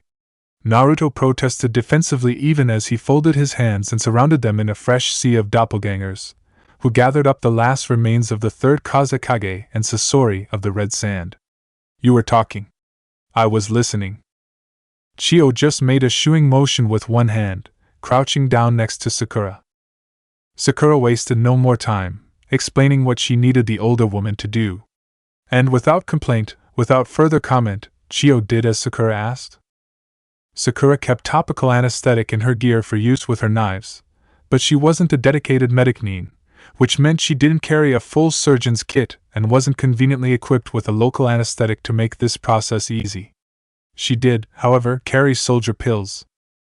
Whatever complaint her liver might make against their use, the potent chemical cocktail offered among other benefits a temporary deadening of the ability to feel pain. There was a reason their sale was restricted and monitored. Chio pulled the cable out slowly, and even with the soldier pill, it was unpleasant. Sakura clotted the blood on the exit wound on her back, but didn't seal it completely. She'd had Chio pull slowly so she could seal the holes torn in the walls of her intestine as the cable exited, preventing as much leakage into her abdominal cavity as she could. The smell wasn't pretty in itself, but it combined with pain and drugs to induce vomiting, which was even less pretty and threatened to overcome the ability of the soldier pill to keep her functional.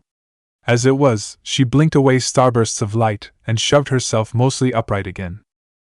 What she needed next, aside from an actual hospital, was someone else capable of water manipulation, because while she could do it, her hands were shaking now and her ability to focus was being challenged by cramps, seizing muscles tight in her calves, her belly, threatening control of her bowels. Just as she'd feared, Sasori was too much of an expert, too much an artist, to blindly duplicate a weapon he'd left for them to decipher.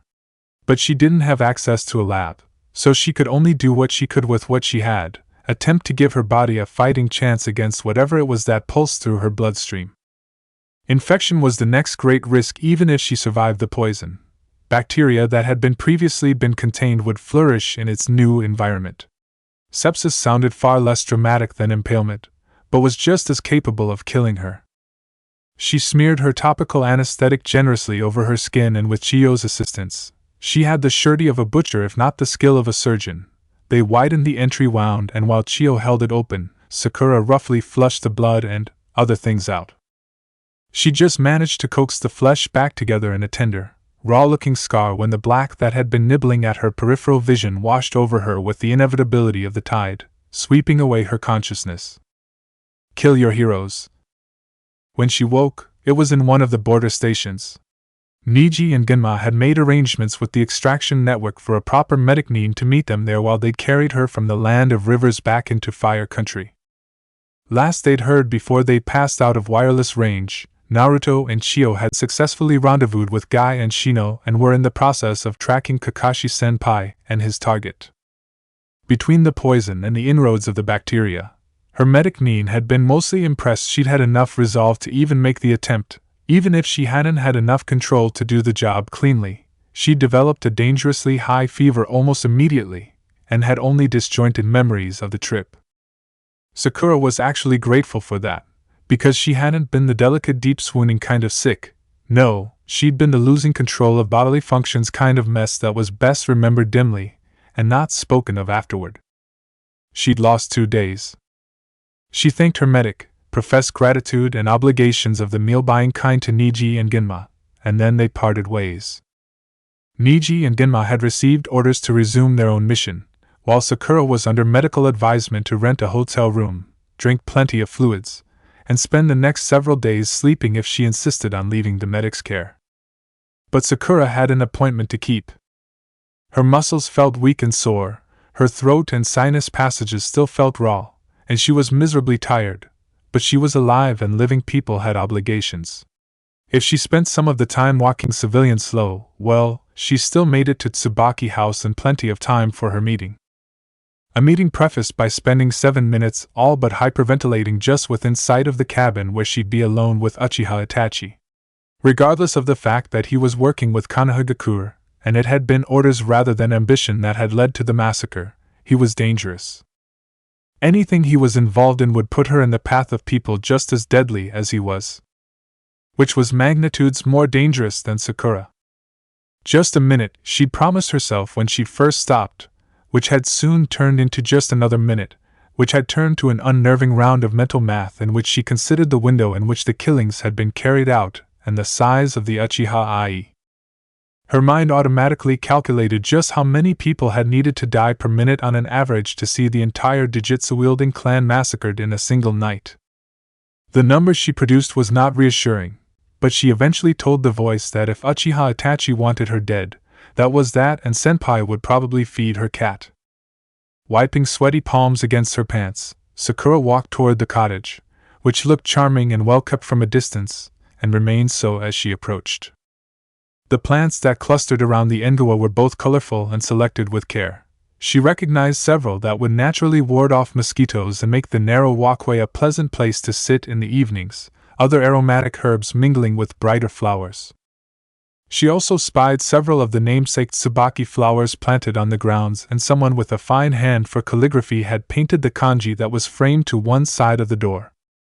There was even a pair of house slippers set out for her. Wrestling herself free of her boots, she stepped up onto the engawa, slipped her feet into the waiting footwear, and padded softly over to the entrance. She rapped her knuckles gently against the frame, somehow hoping that no one would answer.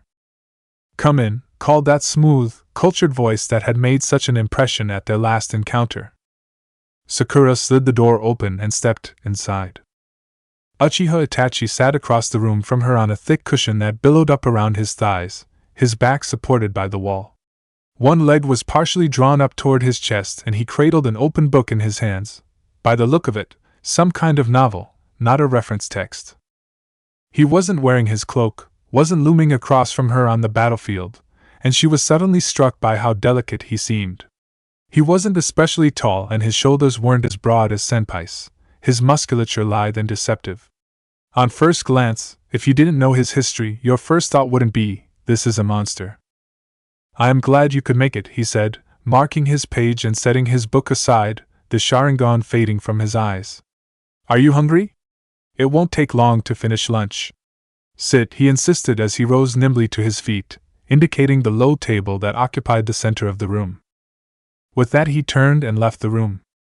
Sakura could only stare after him for a long moment, because she'd built a complete, harrowing experience in her mind before she'd even laid her hand on the door and Uchiha Itachi had just shuffled off to make lunch like he was someone's grandmother. That thought was reinforced as he reemerged from the kitchen, a tea service ensconced on a tray. One brow arched fractionally, and she thought she saw what might have been amusement in his dark eyes before his expression returned to being unreadable. Left alone again with the tea, Sakura gathered her shredded expectations and sat. She discovered he'd left a damp towel, neatly rolled on one side of tray, for her to wipe her hands with. She made use of it, and then poured herself a cup of tea. She sipped at it gingerly, wincing at the heat, her eyes mapping the space she'd found herself in.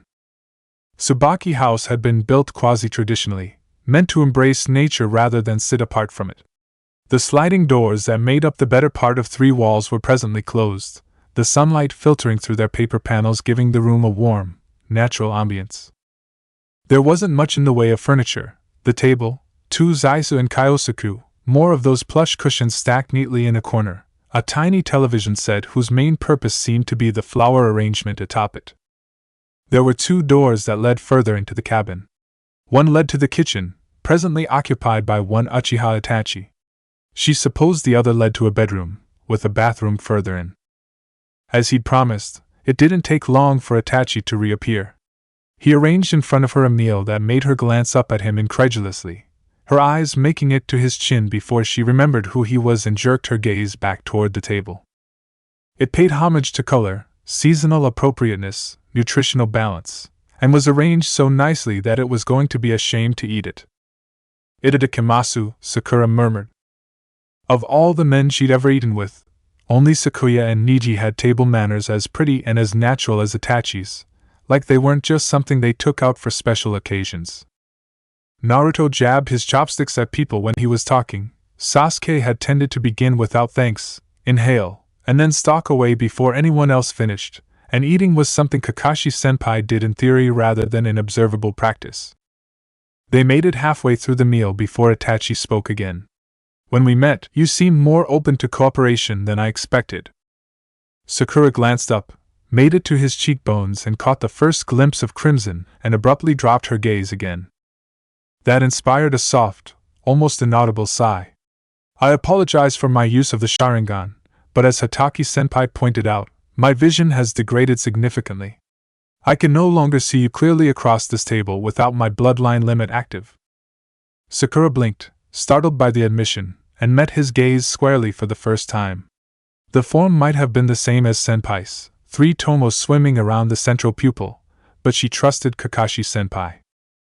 Abruptly recalling his pointed statement, Sakura glad that she'd given her answer to this particular question some thought on her way here. She had no intentions of admitting to Guzen-san. When children are dead in the streets, it makes it hard for people to think with their heads instead of their hearts.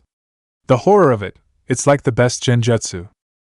Every man, woman, and child in a clan as big as the Uchiha, which was composed except for the elderly and very young of active ninja, at least some of whom ought to be absent on mission, are killed in a single night, all within their compound and none of the patrols heard a thing? That isn't a random act of violence. That's something that requires planning and collusion from people in a position to make that happen, Sakura responded, fingers clenched tight on her chopsticks. Itachi frowned thoughtfully at her. That's an unexpectedly pragmatic assessment, was the reply he eventually made. I could have taken care of the patrols myself. They're required to check in on the wireless every half an hour. If they don't, extra patrols are sent to make certain no one's left them dead in an alley or anything. From the reports that were released, it took longer than that for you to, she censored herself. So, you couldn't have left them unconscious. If you'd killed them, it would probably have been reported, because there wouldn't have been any particular reason so suppress the fact. Even if you staged an incident elsewhere, there are protocols that should have been followed. They would have been followed, considering the tensions between the Uchiha and the rest of the village. Or I could have simply told them to see nothing, hear nothing, Itachi suggested impassively. A genjutsu? I suppose you could have, Sakura replied, but then you'd have had to blanket the surrounding area on your own as well. The Uchiha compound isn't that isolated. When Itachi made no answer, she only shook her head. Alright, even if you took care of the patrols yourself, there's no way it was a coincidence that so many members of the clan were there that night. Even for a clan gathering, there would usually be only so many exceptions made in terms of mission assignments and the rota of the military police. Especially considering how heavily the department was staffed by Uchiha, she finished softly. I can't believe the clan didn't find that many concessions suspect, unless there were also other people in other places snuffing out the last of the embers of the Uchiha rebellion. Itachi inclined his head ever so slightly. There was an awkward silence, at least on her end, before Itachi asked, "You are here, which means the battle against the pair of Akatsuki assigned to the Ichibi came to a favorable conclusion for Konohagakure. But if I may ask whether you killed them or merely convinced them to cut their losses." Sasori was dead, Sakura reported, stilling the hand that wanted to drop to her side, where a thick scar testified to the gaping hole that had been there so recently. Kakashi-senpai was still in pursuit of the other one, but that was days ago. Deidara, Itachi commented, is likely to have run, if Hatake-senpai couldn't quickly bring the battle to a conclusive end. He is less than committed to the objectives of the organization. Sakura was less than reassured, but she trusted Kakashi-senpai to survive. Still, for the first time she took real initiative in their conversation, turning it toward the reason she was here. She set her chopsticks aside on their stand with a resolved clink. I'd like to talk about your plans. I know you want to stage your death, and you want to use Sasori's jutsu to provide a believable corpse. However, I'd like more details, if you don't mind. Such as how you propose to die and who you think will see it done. There are very few people that I think could kill you convincingly. Since you're going to all this trouble, I don't think you're asking me to help you stage a slow death in bed. Itachi blinked thoughtfully at her, then set his own utensils aside. The plan, he said slowly, remains much the same as it has been. Sasuke will kill me, as he was always meant to, but it appears that my skill for prognostication was not so honed as I had hoped. In return for my continued services to the village, Jiraiya has supplied me with reports of my brother's progress. Sasuke is as strong in some ways as I'd hoped, but weaker in others. Knowing what I know now, I cannot trust what will come after. I am dying and have been for some time, but it is more inconvenient now than it was before, he announced in an unhurried, even tone, like he was reporting to her the time. If you are capable of treating my condition, it would be useful. If not, we will proceed with the staging of my death on a slightly accelerated timetable. So I will die, and I will watch, and act if necessary. And after that, perhaps die in truth.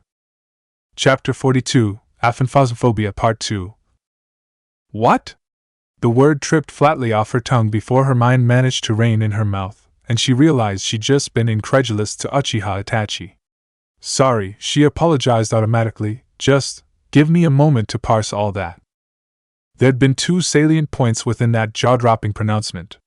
Uchiha Itachi was dying. And that was, well, not okay, because if he was dying and going blind and still ranked as an S-class ninja, then she was almost afraid to guess what he might be capable of in good health. Still, he was all but a stranger, a name and a face and knowledge of a terrible event that she knew more of from microfiche than personal memory. Sasuke, however, was someone she'd watched for years. She'd paid more attention to his career than her own, had followed rumors of his tastes and preferences like they were the dogma of a religion. Sakura hadn't needed other hobbies or interests, because she'd had him. Now that she knew the truth of the massacre, and that information on his younger brother was the currency by which Itachi was paid, it didn't take genius to guess that Sasuke had been the one person that Itachi couldn't bear to kill. It hadn't been innocence. There'd been children hardly crawling who'd never seen another sunrise, but affection that had kept Sasuke alive. Kept him alive and turned him into that stranger he'd been at the end, the one who'd sold himself to an infamous criminal because he was blind to everything but revenge. Sakura took a deep, unsteady breath and then rose. You said you're dying? Yes, Itachi confirmed. My lungs. I haven't seen a medical professional for my condition in some time, but they were quite certain in their prognosis. Trying not to eye him like he was a large carnivore that she suspected of being rabid, Sakura padded over to his side of the table and knelt behind him. He didn't stiffen or otherwise react to someone he didn't know while being so close. She didn't think she could have done the same if their positions were reversed. Itachi just sat there, even as her hands flared with the distinctive green tint of medical chakra. She laid her hands on his back very gently and discovered that he was unexpectedly warm, his heat soaking into her palms across the thin barrier of his shirt. "Tell me about your symptoms and their diagnosis," she asked him.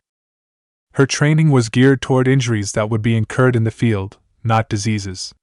This was not a gash or a puncture or a break, though she could help in terms of inflammation or infection. She'd expected something terrible that she could hardly diagnose, let alone treat. Cancer, perhaps, maybe some cellular disorder she'd never heard of. It was terrible. She wasn't mistaken on that point. The damage was extensive, severely impacting the functionality of his lungs. It was also bacterial, which was something she had a little experience with after her nasty little bout of illness in the humid subtropics. And had been very, very treatable. Her hands shook slightly as she shifted back a little and she curled them into her lap. This was treatable. Yes, Itachi acknowledged evenly. And he'd chosen not to. That fact seeped into her veins, made her chest tight with something she couldn't name. She'd had time to acclimate to the idea that perhaps the Uchiha massacre hadn't been all that it seemed. Sakura hadn't, however, thought about what that would mean in terms of how Itachi viewed the event and his role in it. That first time she'd met him in person, he seemed so distant, so calculating, so inhuman she hadn't for a second considered this one inescapable fact. Uchiha Itachi hated himself. This awful thing he was allowing to happen to his body, it was a very deliberate thing. They weren't in the world of a century ago, where there weren't the drugs or the knowledge to treat his condition, nor was he a very poor man living in an area without access to proper medics. This was a choice to make every breath hurt, to make his body ache, to end his life coughing up blood and slowly suffocating as his lungs failed. Perhaps it might spread, if he lived that long, to his spine, his joints, his kidneys. He wasn't a fool. He probably knew all of those things, had chosen this for himself regardless. This was a penance. And Sasuke? Sasuke was his means of suicide, of bringing everything to an end. Perhaps it would have also been his final apology, to a brother he'd wronged for the sake of something bigger than their family. Perhaps he thought his death would appease Sasuke, when nothing else would. It was reckless and desperate, and mostly stupid. Sasuke might have been satisfied with that for an hour, a month, a year, but what then? Did he just self-destruct, his purpose accomplished? What happened if he ever discovered the truth about what had happened that night? Granted, that information was unlikely to ever make its way to Sasuke's ears, but if it did, the consequences were dire enough it deserved some consideration. She had no real idea how strong he was now, but if he turned on Konohagakure, really, truly turned on the village, she knew who'd be sent out to put him down. And she didn't want that for Kakashi-senpai. Even if he never discovered what had really happened, what did Itachi expect Sasuke to do when all was said and done? Sasuke had already ruined his career in Konohagakure with his own choices. He wasn't like Itachi, who'd been in deep cover for the better part of the decade. Uchiha Sasuke really was a traitor to the village. And in the shinobi world, betrayal came with consequences. He'd only been a genin when he left, so there was that in his favor. It wasn't like he'd taken a scroll or a weapon or intelligence.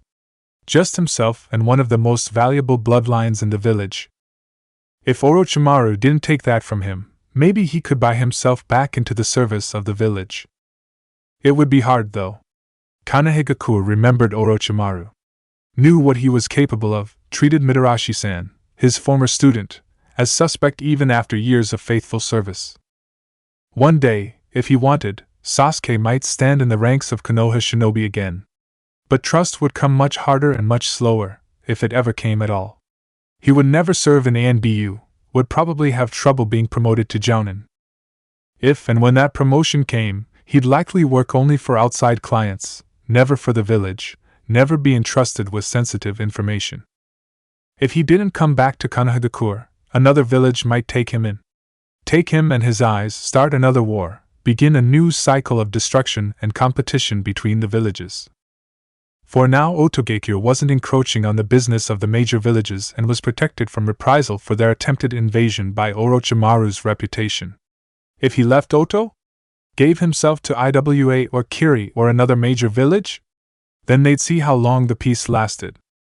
Setting even that aside, what kind of emotional fallout would there be from killing the man who'd murdered his family? When that single purpose was all he'd pared himself down to? Sasuke hadn't been a bastion of emotional stability in those last days, even before he'd spent years with Orochimaru. It wasn't until his knee tapped hers that Sakura realized Itachi had shifted. "Sakura-san?" She frowned unhappily at him, shuffling on her knees until she was facing him again. "May I examine your eyes?" she asked, retreating to more comfortable ground, which was more a measure of how much she wanted to avoid the Sasuke question than it was an indicator of trust. But Itachi only studied her expression briefly before dipping his head in assent. It was like kissing Tatsuo that first time, only this time the nervous energy boiling beneath her skin didn't have a pleasant source. He didn't close his eyes, even when she framed them with her hands, her thumbs brushing against fragile skin. He'd admitted to blindness. He hadn't said a word about pain. Intense neuropathic eye pain, at least when he channeled chakra in the pattern she'd observed when Kakashi-senpai pushed it into the Mangekyo state. Even now, with the Sharingan in an activated but essentially passive state, he had to be experiencing some pain. Everywhere his chakra channels touched, the nerves displayed the same kind of damage she'd expect to see in a burn. Something to do with the Uchiha clan's fire-dominant chakra? Something else entirely? Some of it was clearly chakra overflow, the kind of damage she dealt herself when she'd first started mastering Shunshin. But while she understood the base structure of the Sharingan due to her treatment of Senpai's eye, she'd have to correct what she could and observe any developing problems. Because there were subtle variations from the way she'd integrated Senpai's implant. And on a cellular level, subtle variation was everything. At last, Sakura lowered her hands back into her lap. "I'm not a proper medic nin," she told him seriously. "I didn't do a residency at the hospital, or anything like that. But you were talented enough to be recommended to Jiraiya regardless of that.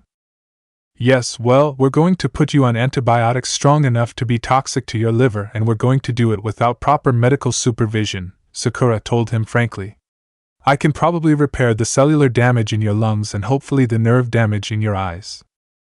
I can restore your vision, but I won't know if I can stop the problem from recurring without more invasive study." Itachi arched one brow, dipping his head slightly to one side. "That prognosis doesn't sound quite as dire as your expression would indicate." Sakura smoothed out her expression with the ease of considerable practice.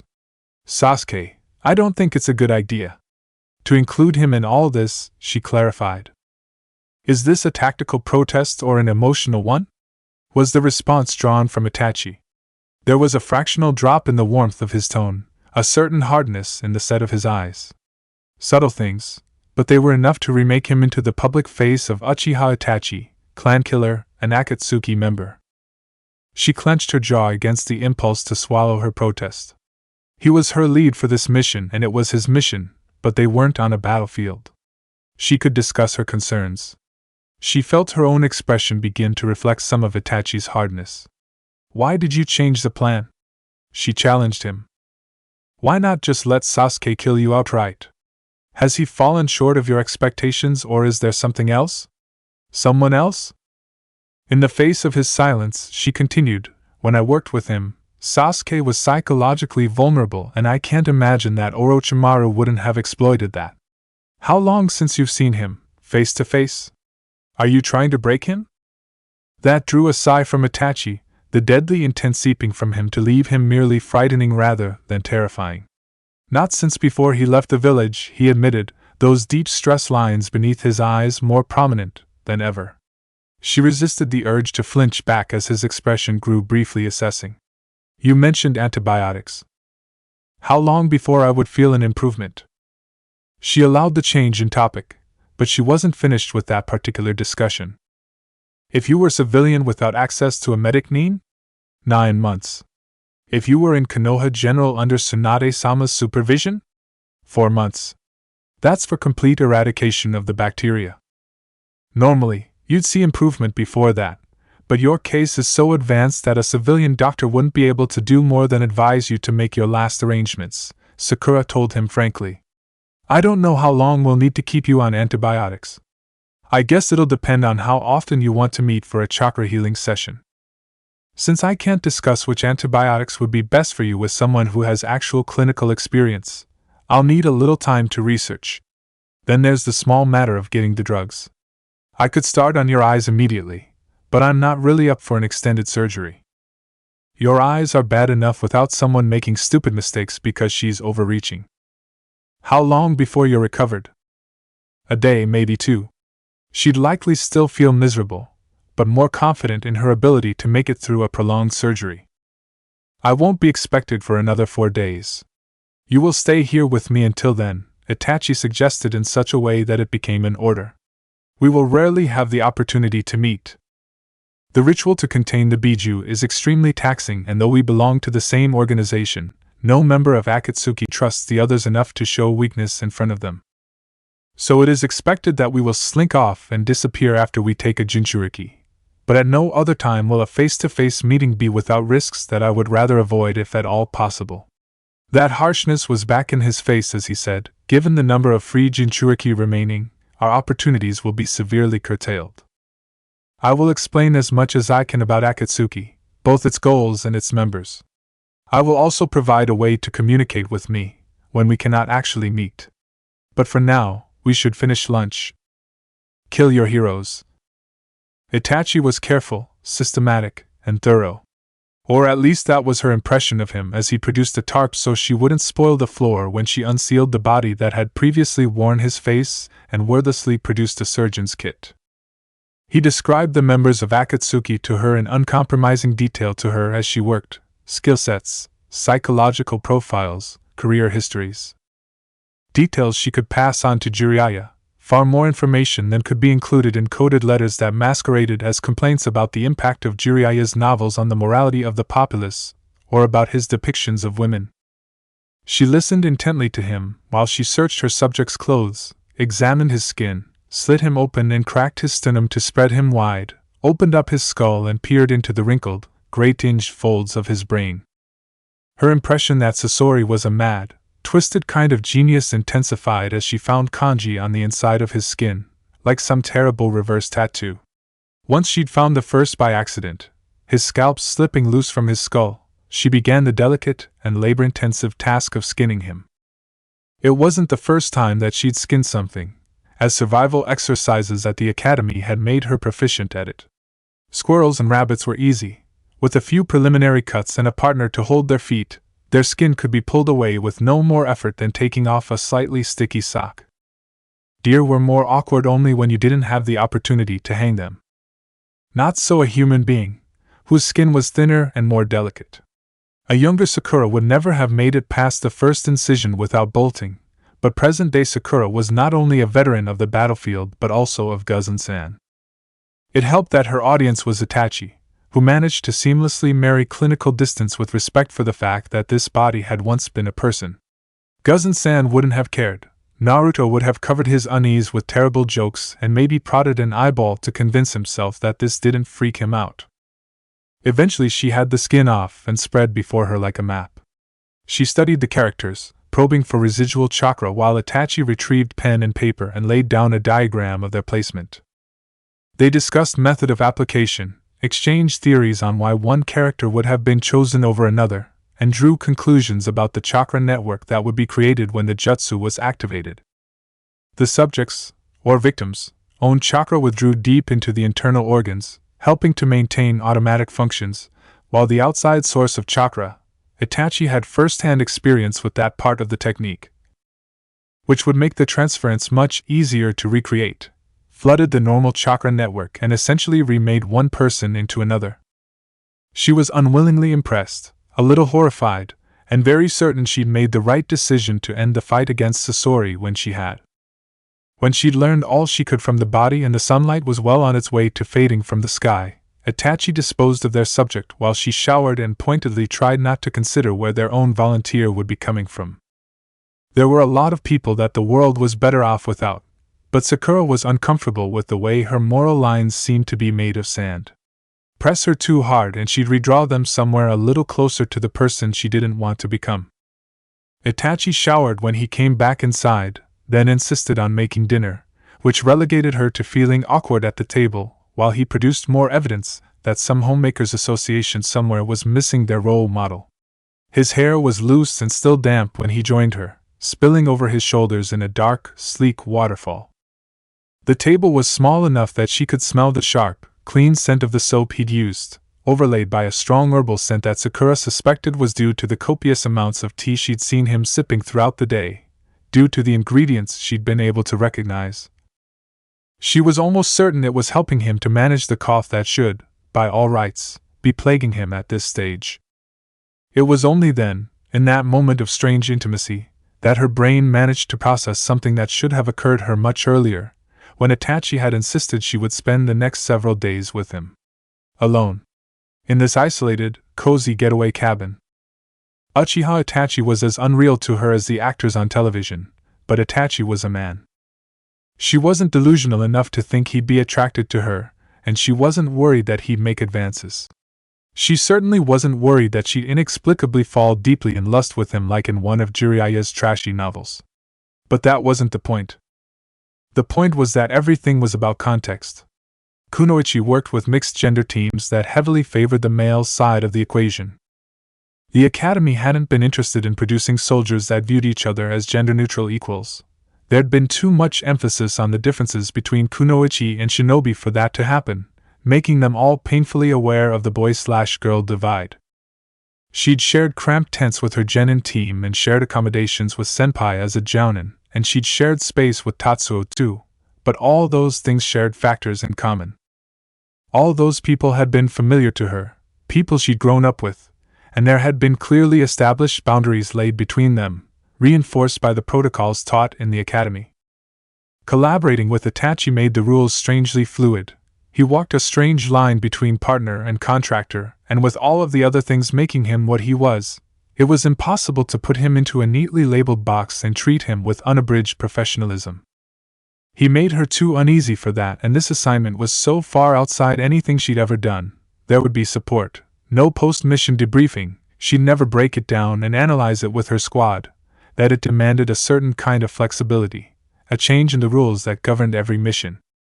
And because of all those things, because she was a teenage girl who read smutty novels in her spare time, because he was one of the most beautiful and tragic men she'd ever seen, Sakura experienced a few very uncomfortable moments of recognition of Itachi the man before she tucked it away and looked on him as simply Itachi. "You're an excellent cook," she told him, which drew a faint smile. "My mother was excellent. If I am passable, it's all to her credit," was his response. When Sakura visibly hesitated, his expression softened until he was that warm, affable creature that had greeted her with lunch, as if she'd never challenged him on Sasuke. "You are allowed to talk about them. To ask questions. You don't have to pretend that the massacre did not happen for my sake. It will be, not pleasant, necessarily, but welcome to speak about my family to someone who knows that I did not kill them simply because I could. I have been pretending to be that monster for so long it is almost more real to me than the truth." Sakura nodded slowly, taking in that admittance, said in the same even tones with which he'd announced he was dying. She'd already learned that all his emotional displays were subtle, but this crossed the line into impossible to read. "So, your mother taught you to cook?" she prompted. "That's unusual, isn't it? In clans, I mean? Though it's fairly unusual in general, too." "Yes," Itachi responded, picking up the thread of the conversation. "But I was very fond of my mother, and the kitchen was a place that my father rarely entered. Both of those contributed to my desire to learn. It was something that she and I could do together. Once I was in the academy, there were very few of those things left that were considered appropriate for the heir of the clan. If your father avoiding the kitchen was a good reason to be in it, I guess you didn't get along?" "It was not my father, precisely, that I was avoiding. only his expectations. In those moments when he forgot he was the head of the Uchiha clan, he was a good father. Those instances happened less and less as I grew older, though, and tensions with the village worsened. He was very proud of being an Uchiha, Itachi said after a moment's consideration. So much that I think it came to define him. Every insult dealt our clan became a personal one, and he reacted in the only way that he knew how. With anger, resentment, and eventually, violent action. Your mother, did she? Sakura asked tentatively, but found herself unable to complete the question. Itachi, however, apparently didn't require her to say anything aloud. You want to know if my mother died for the sins of her husband? It's just, not everyone in your clan who died that night would have been directly involved in the plan to rebel. I understand, sort of, why they issued a blanket order. But if your mother wasn't responsible for anything more than being an Uchiha, I think that must have been very hard. In many ways, my mother was a traditional clan wife. She deferred to my father in public, so I suppose to an outsider it might have seemed as if she allowed all her opinions to be led by his. But she was her own person, responsible for her own decisions. She was also an integral part of the plans for rebellion. As the wife of the leader of the clan, she took on most of the social responsibilities that my father was too busy for. There was no need for my father to arrange clandestine meetings when my mother could visit anyone in the compound at any time without arousing suspicion. My mother might have been both kinder and softer in her manners than my father, but she was not a victim. Because Sakura didn't know whether that made it better or worse, she only prodded at her Tamagotchi. How well do you know this area? She asked him before the silence could grow awkward. Reasonably well, was his answer, which Sakura interpreted to mean that he was probably aware of every residence within 50 miles if he held true to pattern. What do you require? Access to pharmaceutical catalogs and case studies, she replied. And then access to a pharmacy. She did manage to convince him to at least let her do the dishes while they discussed the logistics of acquiring what she would need to begin treating Itachi's condition. By the time they were both satisfied, exhaustion had sunk deep into her bones, and she was seriously considering just pillowing her head on her arms and sleeping at the table. Itachi rose from his seat across from her and slipped into the bedroom, though that was something of a misnomer. In keeping with the design of the house, the bedding was stored during the day in a large closet, leaving the second room empty and useful for other functions beyond just being a bedroom. She heard the sound of one of the closets being opened, and Itachi reappeared in the doorway with a thick, comfortable-looking futon that smelt ever so slightly like cedar and sunshine even from where she was sitting. Her mind wasn't quite groggy enough with the need to sleep not to react at all when he asked her, "Shall we go to bed?" It took very little time for the rational voice in her head to firmly assert that he was only trying to keep her from drooling on the table, not propositioning her. But people like Uchiha Itachi were the reason that people believed that the Sharingan could read minds rather than just allow them to interpret micro-expressions. Her only comfort was that it appeared alarm had trumped anything else that she might have felt, which meant that while the tips of her ears warmed with embarrassment, she didn't feel the need to let her head drop to the table with a hearty thunk. An undercurrent of amusement warmed his dark eyes. You have nothing to worry about. What's the term? He paused thoughtfully for a moment. I am a herbivore. Due to the speaker, it took Sakura's brain a moment to process the term. Herbivore. A man for whom sex came very low on the hierarchy of needs, if it appeared at all. There were other associations as well, but Sakura was fairly certain that was the one meant to reassure her. It usually wasn't a compliment, but she'd grown up with boys who thought you fight like a girl made a fine insult. She outranked most of those boys and had a higher kill count than anyone in her graduating class. In Itachi, herbivore didn't carry warm and fuzzy overtones, except perhaps in those moments when he was putting her own mother's cooking to shame, but translated to a highly cerebral being. Also, Itachi continued in a distinctly wry tone, I suspect you would not enjoy sharing a room with me at the moment, let alone a bed. Night sweats and coughing fits are, I imagine, less romantic in person than what classical literature would lead you to believe.